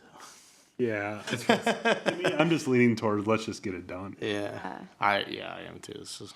But if they still want to fundraise, but I can't, if I was walking by there and I was just a neighbor, I would be like, well, I don't know if I really want to give them money. I mean, I would want I don't know how much money they're gonna make, but. Some of the fundraising response we've received is, why doesn't the city just do this? So So they probably, All right. if Well, they just do it, like, they're not gonna make Yeah. money. well, You guys probably aren't gonna raise money then, but either way. our goal is not to raise money, it's to get the broken glass. Yeah. Can I make a motion Yeah, just to direct Public Works staff to use repairs and maintenance funds to remove the lights, whether that be contracted with Mike's Tree Service? yes, you can do that. I'll second that. All right. Motion and a second to have somebody within the city take care of this instead of fundraiser.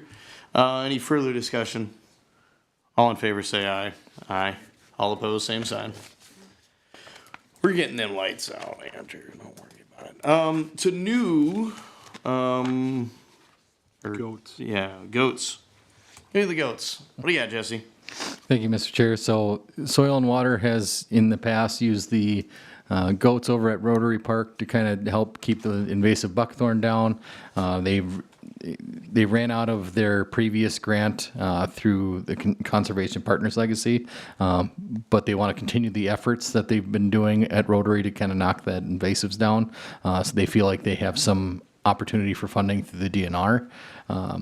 So they wanted to put together a plan here and get authorization by the park board to put a plan together to continue the effort in Rotary Park. In here, they are proposing about 20 acres worth of treatment for this year, and then continuing forward with some of the other blue areas in the map as well in future years. Questions about the goats? So this is just to put a plan together, and that would be come back in front of us, or would that just move forward with the project plan? Because they're already doing this, right? Like, They have in the past. They haven't Yeah. started Well, it this year. you're correct. If the direction from the park board is just to move forward with the 2024 plan as they're kind of indicating here, that's what we'll do. we've already been doing it, so if they want to come together with new, this isn't costing us anything, right? They're just maintaining it. Jesse? I'm sorry? We're not paying for any of this, right? Correct. Yeah. So. The more expansive our goat usage can be, I think it's the preference to spending a lot of money to have it removed. So I I'm in will. favor. Oh, just can we coordinate with Rotary to make sure that if there's places they don't want goats, that we can avoid them?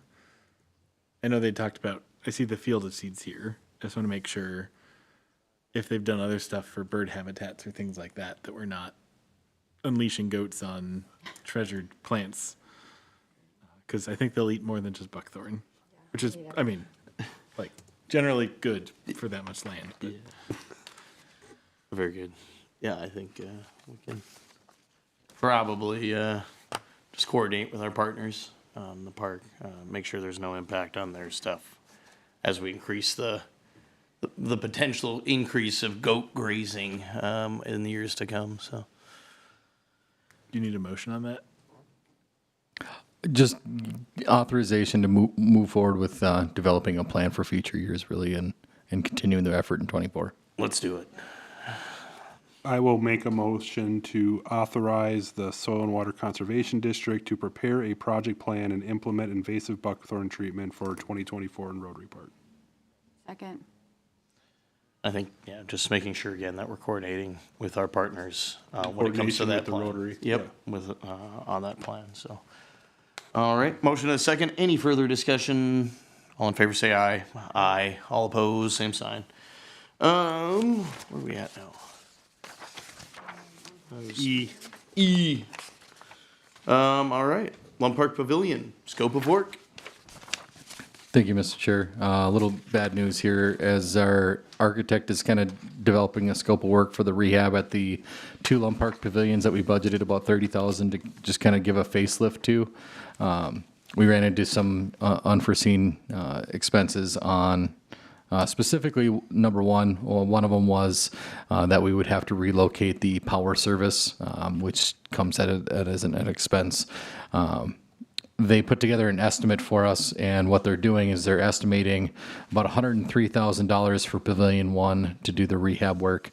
Pavilion 2 would be about $52,000. Again, we budgeted $60,000 for the total for the both, and then we have $6,500 for TWM to prepare the plans for bidding. So we put together a few different options for the park board to consider. We can bid them together. And then just request whatever additional funds we need from the council. We can just remove the Pavilion 1 rehab from the scope of work for this year and just use all of the $60,000 towards Pavilion 2, and then just request future capital funds in 2025 for Pavilion 1. Or we can just remove them both, carry the 2024 capital funds into 25, and then bid them again together, and then just budget the additional dollars that we need. So if I had to make a recommendation, I would recommend either options 2 or 3. I think either one would go pretty well. Since it's similar work, I would lean towards option 3 and just defer. I don't think there's anything that's pressing at those Lum Park pavilions that needs to be repaired this year. And we already have quite a bit of work that's going on at Lum Park. We could push this a year, carry those budget dollars over to 2025, and then ask for some additional dollars from the council to complete both of them in 2025. Very good. Thank you, Jesse. Comments on the options? Paul? I had a question just with Pavilion 1. Part of the scope of work is to remove the shingles, and I'm trying to remember a while ago, I think the Parks Department had those replaced at some point. Back in my time. And they look fairly new, so I'm just wondering if that is a necessary or if that's a cost savings we could incur if that is the case. You can do some digging into it. Yeah, I remember back in 2018, 2019, I think those shingles got replaced on Pavilion 1. If it's more of a standard thing, I mean, maybe that's an area where we can cut costs and just forego our park standard for the life of those shingles. But I know Pavilion 2 is in really rough shape. So I'm in concurrence that I think we either go with just doing Pavilion 2 or just holding off on both. I can go either way. And you're more leaning on number 3 because you have a lot of projects and you're a little more concerned probably about manpower. Do you think we could feasibly get Pavilion 2 done this without a huge time crunch? I think we could. I just, because they're similar work, I think a contractor would appreciate doing both at the same time. Yeah. Fair enough. Any other comments or questions for Jesse? I have some, Dave had to leave. Yep. He just wanted me to share that he believes the scope of work is way over what was budgeted, so adjust the scope to fit what was budgeted. So just making sure that we stay within budget. And I would agree to that too. So I would, if we could get some kind of deal, which doesn't look like we could, to do them both at the same time, I would say wait. But, or I guess I'm pushing more towards 3. If we don't really have to do it this year and we can ask for more money next year, that's what I would say.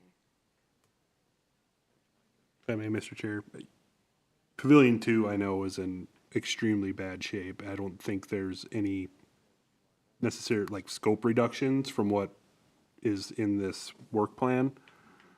Pavilion 1, I know that, it's probably in better shape than Pavilion 2, but it's still the stuff that's being proposed here is a lot more structural than it is. Some of it's look and feel, a lot of it seems to be structural in nature. Jesse? Yeah, we used Kiwanis as kind of the framework for developing the scope of these two. So some of it is some of the ceiling, putting in new lighting on the ceiling, especially for Pavilion 1. Obviously, that's a much bigger pavilion, so that's a pretty large expense. If you didn't want to do the tongue and groove ceiling like we have elsewhere, that's obviously a cost savings. If you pretty much limit it down to just essentially paint, I mean, that drops the cost quite a bit, but then some of the other things that are in this scope do not get addressed at this point. You just have to plan in future years to address them at some other time. I'm leaning a little further towards number 3, but Andrew, you've done a lot of work on the capital budget side of things. I mean, can we scooch it? I mean, I think the cost is the cost. Yeah. One of my concerns is that this would be another item that we asked for money this year and then didn't do. Well, I mean, I think this is going to happen in the way that we do the capital planning, given that we do set up a certain amount of funds, we have the funds and an estimate on what it may cost, but those numbers are going to come back and we're going to have to probably be a little more dynamic with what we have saved. I guess probably not that appropriate to ask to take option 1 since we didn't budget for it. But I think this is another lesson in how we do our capital planning that, yes, we put some money aside. It's come due and we need to do it, but, the money we have set aside isn't quite enough. And so alleviating that is probably, going back to either option 2 or option 3. And the most logical sense would be to just wait and do them both at the same time, but. Well, but if. Yeah. Oh, go ahead. No, sorry, go ahead. Oh, I mean, Pavilion 2 is in horrible shape. Yeah. So I guess I'm leaning towards let's fix that because we know we have to fix it.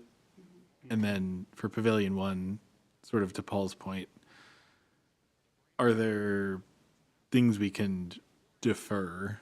Like, is the roof, is that being replaced just to match our design standards, which we should match, and it makes sense. But that's different than there's a leak in the roof and it's ruining the structure of the building. So I think I'd maybe want to dive more into Pavilion 1 to see if there's, of the 6 things, are there some that have to happen to keep it as a standing structure versus some things that, like the electrical, if we're touching the rest of the building, we have to do electrical to get it certified. And then maybe have that number to go to council with. Kind of where I'm landing. If I can clarify, the electrical service really came up because of the ceiling work. So we'd have to relocate it because of putting in the ceiling. So if we don't do lights in that pavilion and just leave it as is, that would go away. And I think, if you fix the soffit and fascia and from the pictures, you leave the roof as is unless there's found to be some issues with those shingles or they weren't replaced.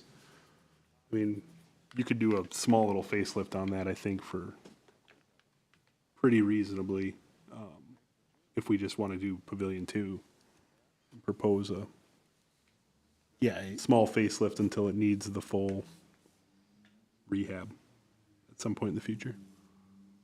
Yeah, I like that. Do we have a lot of people that rent the Pavilion 1 for the lights? Do they do it so they can have the lights, do you know? So they can have the lights? Yeah, because you're saying 1 has lights in it, right? Right now? I don't think so. I know Oh, we're just talking about, Pavilion 1 has outlets. I think Outlets, but no lights. Yeah, Correct. It's just a we were open proposing truss. that when we put the roof or the ceiling in, that we would install I see. lights with So it. there's no lights there now? So Correct. no one would know a difference if we didn't put the lights in? Correct. Okay, got it. Yeah. So I would say 2. I mean, that would be support that. Yeah, I think we fixed the really bad one and then look at just even if it's not this year, or we rebudget for Pavilion 1 if we want to do the full thing, but at least we're getting something done, to Andrew's point, with the money that we have set aside so that we're not just pushing capital projects every year. And plus, with that 60, how much did we already pay Travis? Or 6,500 to prepare, so we're actually going to be over? Or what are we- No, it'll be 52 plus the Oh, yeah, plus 6,500. 6, so we'll just be under the 60 still, but, And I'd like to highlight that it's his estimate. That's Yeah. not a bid number. So Oh, we have sure. not shopped that out with anybody yet. So Okay. it could be up or down from that. okay. What did the Kiwanis Park Pavilion come back at? Total construction, if you know right offhand. I want to say it was around the $80,000 mark, and then That was in pretty rough shape though, wasn't it? and then we added a bunch of additional things to fit within because we were quite a bit under the budget. Yeah. So we did a bunch of add-ons. So I think it was 110 by the time we were done. But that was restrooms, new fixtures and lights and a lot of that stuff. So we were pretty confident that 60,000 because we weren't going to be replacing a lot of that. But we also weren't expecting to have to replace the electrical service here either. I'm ready for a motion. Fire away. I would make a motion to support option 2, which is remove Pavilion 1 from rehab from the scope of work in 2024 and use the total amount towards Pavilion 2 and ask staff to look at maybe the shingle issue or other options for rehab of Pavilion 1 for budget in a future year. Second. All right, motion is second. Any further discussion on the pavilion plan? Hearing none, all in favor say aye. Aye. All opposed, same sign. We are fixing Pavilion 2. On to discussion of the banner advertising program. Jesse and Haley. Thank you, Mr. Chair. I'll jump into this one because I remember some of the discussion that came up here. I remember there was some concern from park board members about kind of consistency of quality materials on the banners, especially around Memorial softball. As we kind of reported, at the end of the season, we typically just evaluate the condition, roll up the ones that are in decent shape, and if they're not, then we pitch those and let those vendors know that, hey, your banners are no longer good shape. We need you to replace it. We did put together some things for the park board to consider if you wanted to make changes with it. One would be that we would just tell I guess call them vendors, advertisers, whoever's going to, here's what our expectations and a set of standards, and they have to meet those standards for us to install them. Another one would be that the city orders them, they just have to send us a 4x8 proof, and then we would install that, and then we can obviously control the quality and the standards that go with that. We would recommend that if we were to go that route, we would roll the cost of the banner into the cost of the advertisement. You could look at different rates for different parks. Obviously, Memorial gets a lot more traffic with adult softball than maybe JC's. Do you offer different rates for the different fields? Do we continue to offer multiple year rates at a discount versus just every year is 1 year and then we just have to re-up with everybody after every year? The nice thing about not having a multi-year piece is if we have poor condition ones after year one and they have a year, like a 3-year program, then we don't have to deal with forcing them to have to replace it after a year type of thing. So that kind of resolves some of that issue, but it is nice to have the commitment for 3 years too at the same time. So those are just some of the different things that staff felt like we could look into from the park board if you wanted to make changes to the program. Again, we're more than fine with you keeping it just as it is now if that's what your wishes were. Yeah, I think, Andrew, go ahead. I really like the idea of the city printing them, finding somebody to print them and make them. I think us having control over that makes it more consistent and takes some burden off the sponsor. It's just, hey, do you want to sponsor, get in front of people at our parks? Not also go find a printing company that will manufacture to X, Y, and Z specifications. So as long as, Haley, you don't feel like that's an incredible burden on you to get those made, I really like that route. I do too, and it just speaks to consistency. It gets rid of the problems that they might have of cheapening up the banners to try to save some money. And just so that we have our fee that covers not only the cost of the banner, but time for Haley to administer that, whatever that be, an hour per banner of her loaded rate time, and kind of calculate that into the fee plus the install time to have parks maintenance staff go out and put them on the fence line. So it just gives us more control, and if we get it set up and are covering our costs, we don't have the issues then of blowing banners and ones that are falling off fences and or the issue of, I think we just re-up it every year. I think it should be yearly too. Yeah. Yes, Jesse. Mr. Chair, I'd like to also highlight with the city ordering the banners, this does take some of the ambiguity out. If like a storm comes through and damages it, you've obviously paid for this service, we would replace those banners. That would be, it kind of takes away some of that ambiguity of how did those get damaged, if it was by a storm or if it was by poor quality, by the city doing it and rolling the cost into there. If for some reason it gets damaged mid-season, we're going to go out there and replace those banners at our cost. I feel like if you talk, there's a few places in town, but Lakes, are you like, who do you like again? I like Printing? First Impression. But Yeah, but I bet if you're like, you can put their logo, I mean, I don't know. It would just maybe be like, they get to have their logo on every banner. I don't know if we could make that work with the sponsor, like if it's, but maybe then First Impressions or Lakes would give us a discount because we're ordering bulk, or, because we're going to always go to them and we're going to order 25 banners every summer, or whatever it is. But there might be some kind of deal we can get with them too. Haley. I just want to clarify that if we make these changes, it would be for 2025. We've already rolled out our original banner program for this year. So I just wanted to clarify that. Absolutely. Cool. Yeah, I think I'm with that. I prefer the consistency and just it's our stuff. Again, we take on a little bit of the more direct liability if things get torn up or destroyed. So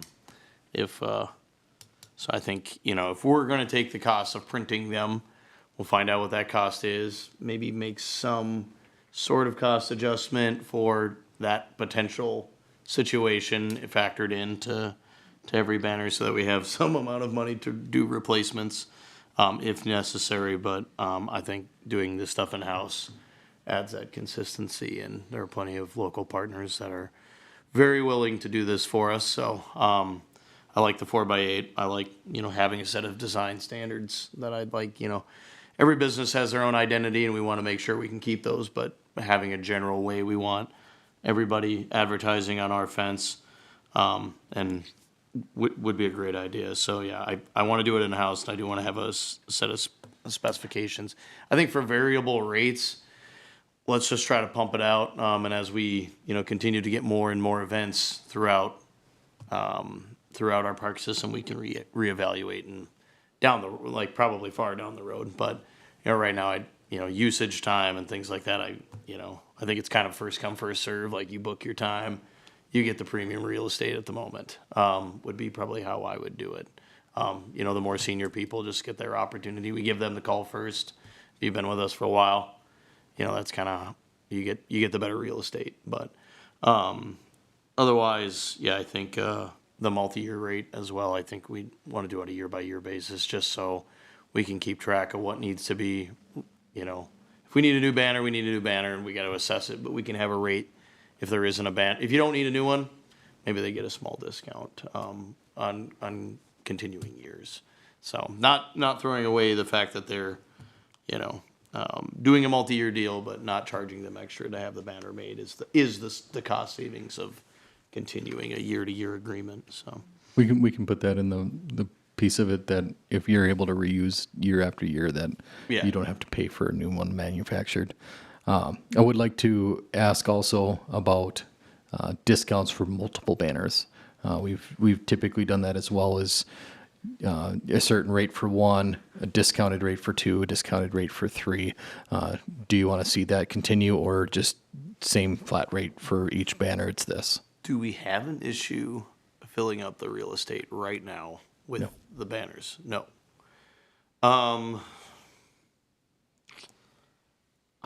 I'm okay with continuing to do what we've always done in that event. I don't think there's any reason to necessarily change it. But I mean, if we're starting to get requests and they're piling up and there's a waiting list to be on our banner program, then we'll look at that sort of multi-banner agreement. But I think we don't need to change anything. Yeah, as long as we're covering our costs, I think that's the cost of printing and administration or installation time. Don't need a formal motion on that or anything. Nope. No, sir. Good enough direction? All right. Very good. Alrighty. Moving on to approval for alternate date for the fishing clinic. Jesse. And Haley. I'll take this one. So I am proposing that we move it from Memorial Day weekend to June 8th. The decision behind this was Memorial Day is a very busy weekend for a lot of people in the area, not just our volunteers that are coming to help with it, but families are often busy that weekend. So our goal is to move it to June 8th to see if we get more participants. Last year on Memorial Day weekend, we had 40 participants with 100 people involved. So this year, if we move it to June 8th, we can kind of see if it makes a difference on which weekend. Love it. Yeah. I'll make a motion to approve the fishing clinic date moving to Saturday, June 8th. Second. All right. We got a motion and a second to move the date. Any other comments? All in favor, say aye. Aye. All opposed, same sign. We are moving the date. Approval of the 30-year Parks Capital Improvement Plan. Jesse. Thank you, Mr. Chair. Well, the chair and Park Board member Shipe have done quite a bit of work on putting together this 30-year plan.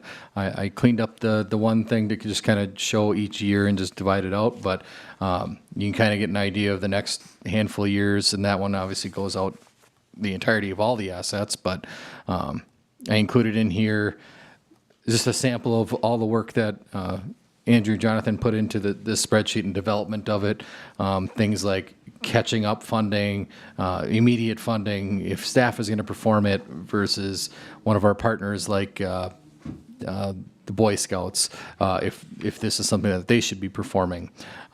So a lot of that work went into developing that spreadsheet. So thank you for the work group that put in a lot of that effort. And then developing out essentially what the financial ask is going to be proposed, at least currently, for the next 30 years.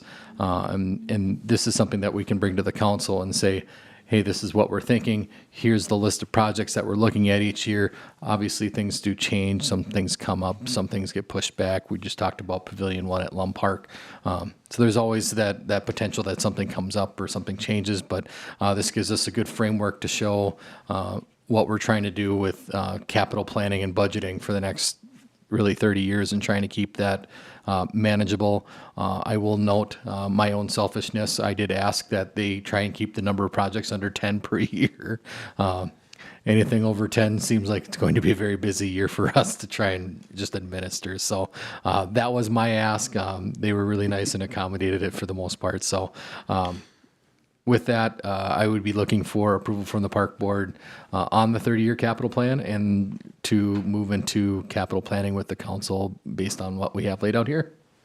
Very good. Thank you, Jason. I'd also like to note that the majority of the work was done by Andrew on the spreadsheet.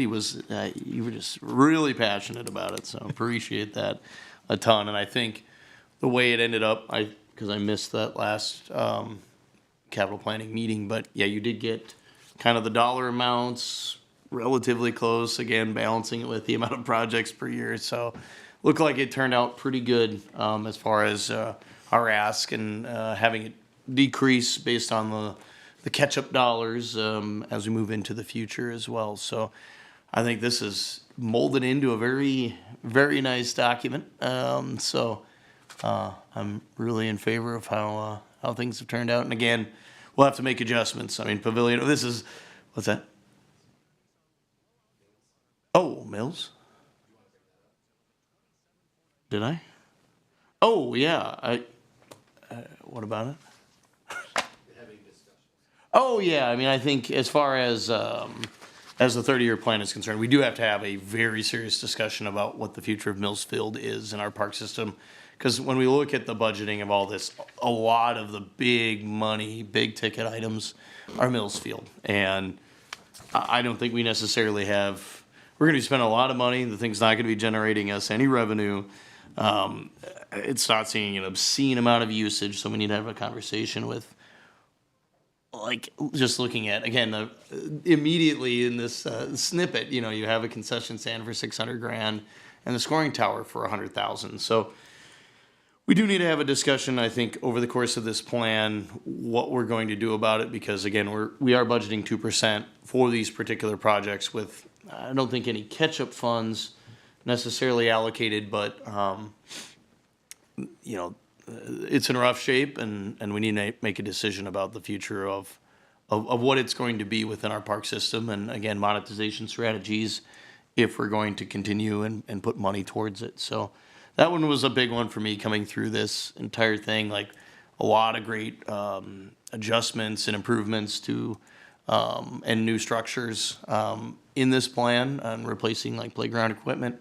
Totally for it. Just the Mills Field stuff is so hard because it's so expensive and it's so underutilized. So really like to see if there's anybody listening, if there's anything, that organizations out there would like to use this amenity for on a consistent basis that we can justify spending an untold amount of money on renovations of this place. I'm all for it. At this point, though, we can't just tear it down when we put a new fence up. But, as we start reaching some of those line items, we need to make a decision on the future of that. So otherwise, again, the Pavilion 1 thing is a great example for, how this 30-year plan is going to evolve. It's going to be a little dynamic in how we save up and catch up over the course of the years and make those asks to the council as well. But, this is about as good of a framework as you can have and with a spending plan to go with it. There's just the dollar sign, the decimal point's gonna move, occasionally based on what we get estimates and what the scope and all those things, change, or when there is an emergency, the pavilion folds in and we have to clean it up or whatever, whatever it might be. So, I love it. We did a great job. Any other comments or questions about the 30-year capital plan? See, there's nothing in 2026. So that we'll just kind of like, that year will be like kind of catch up. Yeah, so nothing in that year is set to be replaced, Okay. but we're still, right, collecting the 2%, and then we have some of the catch-up items. Okay. So, yeah, there would be no major projects that year. But I think as we'll see, some things maybe aren't ready the year. And that is one thing we focused on, because we had the Buffalo Hills playground money. We ran through and made sure that anything we're asking for money for is either A, aligned with the master plan, or B, is paired with other things related to it. So we're not saying, hey, we want to redo the playground, which, by the way, means moving it to where the parking lot is today without also asking for money for the parking lot. That was certainly an exception. Most of the things were not in conflict like that. So we did try to eliminate those. And I mean, again, those over 30 years, I have to imagine that situation might come up a time or two as well, where we got to tie, efficiency-wise, tie something in that, maybe is further down the list. But again, I feel like just the way that this is built, we can be very dynamic with it, especially with saved up funds and things like that. There's going to be money available if we need to call an audible on some of these projects or add. There should be money set aside for everything, realistically. So if we need to get something out, we've already got some amount of cash set aside to try to alleviate some of that, some of those pairings and things like that. So I think it's great.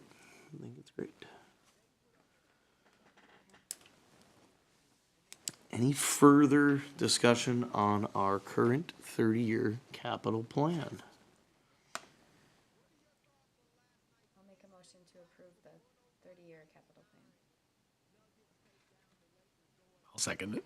All right, motion and a second. Any further discussion on the item? Hearing none, all in favor say aye. Aye. All opposed, same sign. We got a plan. Moving on to approving the special park board meeting for awarding the ARPA contract. Jesse. Thank you, Mr. Chair. We are currently bidding the 3 parks ARPA projects, J.C.'s, Lum Beach, and Lum Campground. We're planning to open those bids on Wednesday, May 1st, so a week and really a day from now.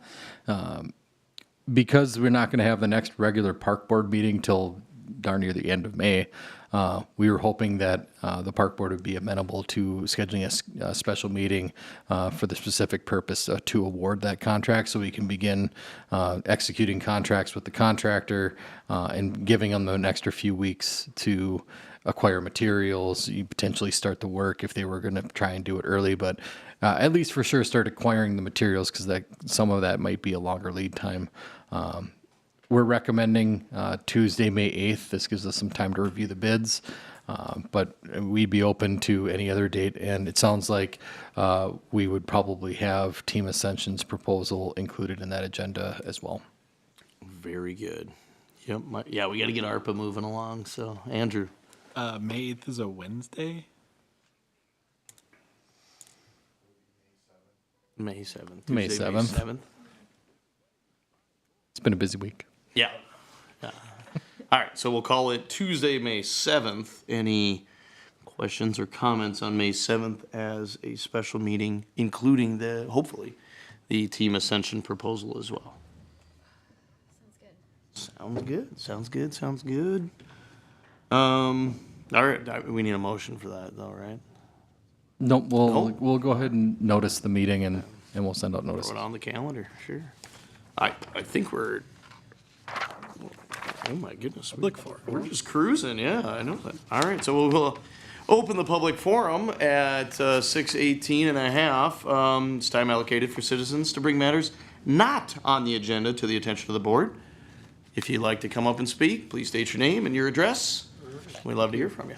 Yeah, I'm Neil Lesmeister from Baxter, and I'm at 12886 Eagle Ridge Drive in Baxter. That's on the Mississippi River, and that's kind of why I came to you tonight, because I'm asking for signage in Rotary Park. And the reason for the signage would be to just enforce the law that's currently on the books to make sure that dogs aren't running free on the trails. And there's a whole bunch of us that live on the river, and we've talked about this and talked to the police and Jesse and James and everybody, but we sit there on our, decks and backyards and see what happens in Rotary Park and all up and down the river. And we've been there for decades, and we've seen the changes and everything. And we like the fact that you put in, the bee prairie there for bees, and the duck houses are fine, and the people canoe and, fish and all. It's all good stuff. But there is a huge problem. And we see the dogs, mostly the big dogs, people will come in and just let them off their leashes right away. As soon as they get past the dog park and into Rotary Park, where it clearly says this area is for nature and enjoyment of the outdoors and all this stuff. And then what it turns out is dogs fighting, people yelling at dogs, dogs chasing ducks and geese and swans off the river, and the disappearance of our keystone species like otters and beavers that represent the fact that the ecosystem here is actually pretty dang close to intact. We're very fortunate here in this area. We have almost everything here other than a few large ungulates, that no longer are here, elk and stuff, bison and stuff. But almost everything else is here, the birds, the amphibians, the reptiles, and the fur bearers. So we've seen foxes, mink, lots of otters and beavers. It's really an incredible sight to see all that. And we've seen it all disappear in the last 2 years. And it's almost all because of those dogs. We don't have a problem with the dogs being there either, just on a leash, make it legal. But nobody will put the signs up. We've asked, and we just see everything going to hell. And we're just asking it, like right where it says that this is a Rotary Park and native natural area, a sign that says, please keep dogs on a leash. And I've showed the signs to people, and they're easy to get. And then another one where it goes from Tar Trail to the grass trail, the more natural area. That would be a really good spot. And then just, leave it up to you guys logistically, wherever else you thought would make sense. But certainly those two spots. But the police would enforce it if we want to call them and harass people that way. I'm not in favor of that. I'd rather see you guys do something about it, make it simple, a little more friendly. So that's what I'm asking for you to do. That's all I have, really. We appreciate your time. I don't, logistically speaking, I don't know how hard that would be.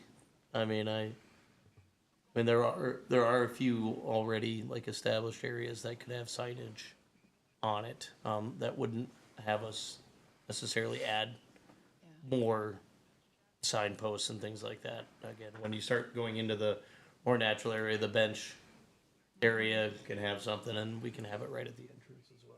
There isn't necessarily like eyesore type of things that we'll be putting up, because there's already signage and structure there. So if we can find a aesthetic way to do it using what we already have, there's really an issue there, right? My only concern, and I've experienced this, is signage is rarely read or adhered to without some sort of enforcement to at least make the point known that this is a problem. We can help with that.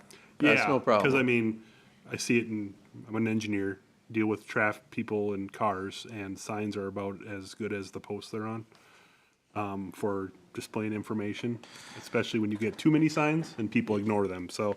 The police said they'd be happy to enforce Yeah, it, yeah, and we'd be happy to call if it still continues to be a problem. But I think that's the first step, because that could work and that'd be more friendly. Yeah. And I really believe the wildlife would come back, because Crowing Park is really close.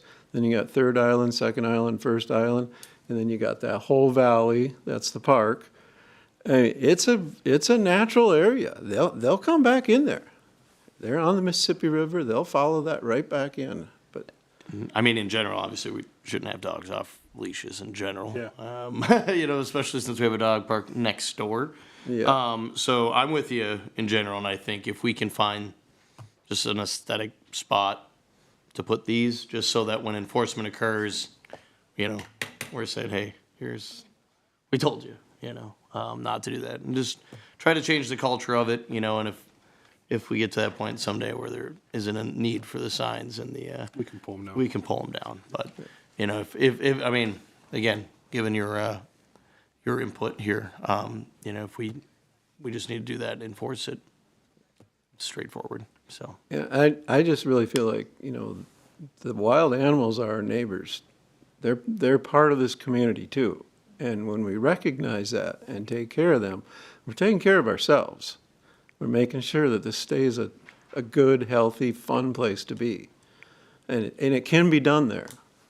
Yeah, Quite sure of it. And I think, yeah, your feedback's important because, you know, we obviously can't all be down at the park when everybody's dogs are off the leashes and things like that. So I think we'll just review it if there's you know, if we've got signage that we can utilize and if there's some aesthetic places we can put it just temporarily and then just have some enforcement for dogs off leash in that park would be outstanding. All right. We appreciate your time and bringing it up. Thank you. For Appreciate you. sticking it out. Yeah, I was gonna say 2.5 hours to let us know. That was interesting. It always is. Anybody online? No? All right, we will close the public forum at 6:25 and move on to staff reports. So I have a few things I want to talk about. The first is our Easter egg hunt. I have the event summary that you guys can look over, but I just kind of wanted to point out that we had approximately 200 children show up who participated in this event. About 20 volunteers from Rotary, Team Ascension, the speakers from today also volunteered and made hot cocoa and stuff during this event. So overall, it went very well. There's more information about that. The Easter ball hunt, which is the dog event, also went very well. About 40 to 50 people were at the dog park that day, about 15 to 25 dogs. We all started in the dog park, and then they had the option to go on the trails and find it. So that also went really good. I have additional recommendations, ideas on there. I just want to touch on adult sports. Our adult sports leagues have closed now for registration. We are doing pretty well. I should say softball is closed. We still have pickleball open. So that's going very well. Our men's early bird tournament is this weekend. We have 10 out of 10 teams. So we were struggling with an umpire shortage. But a lot of our staff have finished turning their paperwork in. So we went from having 27 games open to only 2 games, so we don't have an umpire. So we're doing really well, and we're hoping to fill those last 2 spots before Saturday. Hopefully it doesn't rain, but that's where we're at. The next page, the donations, we were granted a donation from the Community Empowerment Grant with the Brainerd Community Action. This will be used hopefully towards a new event this summer. Our surplus equipment that we talked about a few months ago got 2 people applied for at the YMCA and Community Ed. They will be coming out this Friday from 4 to 6 to pick out the stuff. I told them to bring trucks, anything, take it all. We have a lot. I wish I had put pictures of that storage shed on here because I think you didn't realize how much stuff we had, but a lot. I'll take some pictures. I'll put it in the next park board packet so you guys can see. I think I had counted, there's like 24 totes of brand new pants. There's a wall of helmets. There's just 140 some bats. There's so much stuff in there. epic. I didn't count everything because that would have taken me a whole week, but I will add that to next park board. Another thing that I just wanted to kind of make apparent is with our umpires, it is changed. Right now it says umpires 2 fully hired and 4 in the paperwork stage. So we have 5 fully hired now. 1 has turned in their paperwork pending background check and such. We've had a lot of feedback from the community that we do not pay our umpires enough, and that's why people aren't applying. I actually did a lot of research, and we are one of the top paying cities for umpires within Minnesota. There is a few that pay a little bit more, but typically those are used through like companies. So the company will get $40 an hour. Yeah, like a staffing agency. And then the umpires still then get 30 some. So the idea of we pay our umpires not enough is actually false, and we are one of the highest paid umpires in the state of Minnesota. So just would like you guys to be aware of that. Then I have a couple additions. So you have the maintenance and projects report. So I just have a couple projects updates. Buster Pavilion, the concrete footing is going to go in either Thursday or Friday. So we'll have one side of the park shut down for a few hours while they do that work. The other side will be open during that time. The Bain garage roof is done. That's completed. And then finally, I do have a request from the park board. So considering the weather forecast for Saturday is a considerable amount of rain, the Skate Park Association, they were concerned about obviously the weather and wanted to see if there was going to be any hesitation if they came up with a backup date. If they needed to move that to another date. This was their spring session event planned for this Saturday over at Memorial Park in the parking lot. So I just wanted to double check if there was any reservations from the park board, as we won't have another meeting potentially before their backup date. Okay. All right. I will let him know. Alrighty. And the fence got up in time at Mills Field. Yeah. All right. Yeah. I know there was much consternation and wringing of hands, whether or not that thing was going to be up in time for events. So, very good. Well, I appreciate you guys. Yeah, done a lot of awesome stuff. Jesse, has anything started with the stream bank restoration yet this spring, or is that later? It's coming up. We've been following up with the contractor and when they want to get started. Mostly that's left is pretty much wait for the grass seed to reestablish and then plant the rest of the 130 trees that remain in the contract. But other than that, yeah, that'll be shortly. Cool. We do need to also go back through Lyman and recheck some of our trees. Paul and I have kind of talked a little bit about that there's likely going to be some that didn't do so well in the drought last year and the lack of snow that we got over the winter. So we'll probably have to double check those again. Hopefully this is the last time we're checking trees. I'm getting kind of tired of having to replace trees everywhere. So hopefully that's the end of it. Unrelated, but it reminded me. Some of the new trees in Gregory are a little sad. Yep. It's going to be part of the wonderful amount of checking we're going to be doing this spring once. I was hoping that more of the budding was going to occur so we can make a better evaluation, but I'm going to just kind of cook on it for a couple more weeks, let some of the buds kind of come open, and then we'll be able to get a really good evaluation of what survived and what hasn't. Oh, and somebody just took like a large heavy object to one of the trees by the fountain. That bummed me out. Oh, that's It great. just snapped at the trunk. Thank you. Anyway, sorry. At least it was a machete like we had to deal with Yeah, on College Drive. 3 or 4 You don't years know ago. if it was the same person, though. Yeah. Just some sort of tree vandal. Yeah, it's so crazy. Like Oh, they caught the tree vandal from College Drive. Oh. He had some community service hours at City Hall. Planting trees or Oh, no. Where you guys Clean out some toilets? pretty weird areas down in the basement.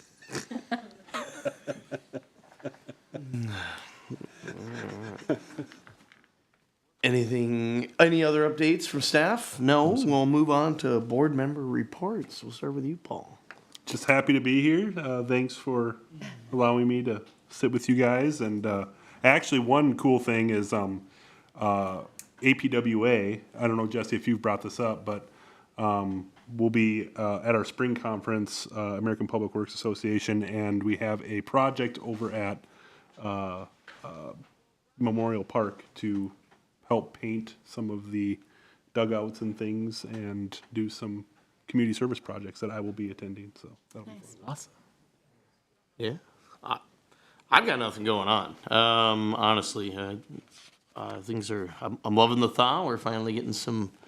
Well, we had snow last week too, but we're starting to clear up. So excited to see the new season, especially for recreation, picking up a lot, and looks like we really filled things out fairly well. So that's it for me. I was just creeping on Baxter's Oscar Christopherson master plan, and then I looked up how much they paid to have that master plan made. Yeah. And I was like, wow. So I did a very back of the napkin math, but I think as a board we've saved the city about $120,000 in master planning. Not that we are equivalent in skill to the professionals, but it's money we didn't spend, and we didn't have the money to spend, which is a different thing. But still proud of us as a board because that we have a plan for the parks now. So. Well, and those drawings that Kevin did, I mean, those are pretty valuable. If he would have just been doing those for us, if we hired him. No, I couldn't do those. No. No, yeah. Boy. So that's Thank you, Kevin. Yeah, that's it for me. AI, yeah. Yeah, ChatGPT. AI generated. Yeah. I'm happy that we have a fifth board member, so welcome. Paul. Yes. It's fun that it's you because like you already know a lot of stuff about what like our past and everything. So it's nice to have that. So welcome. Thank you. Alrighty, I Move to adjourn. all right. Motion to adjourn, seconded. All in favor, say aye. Aye. We are adjourned. That was a long one.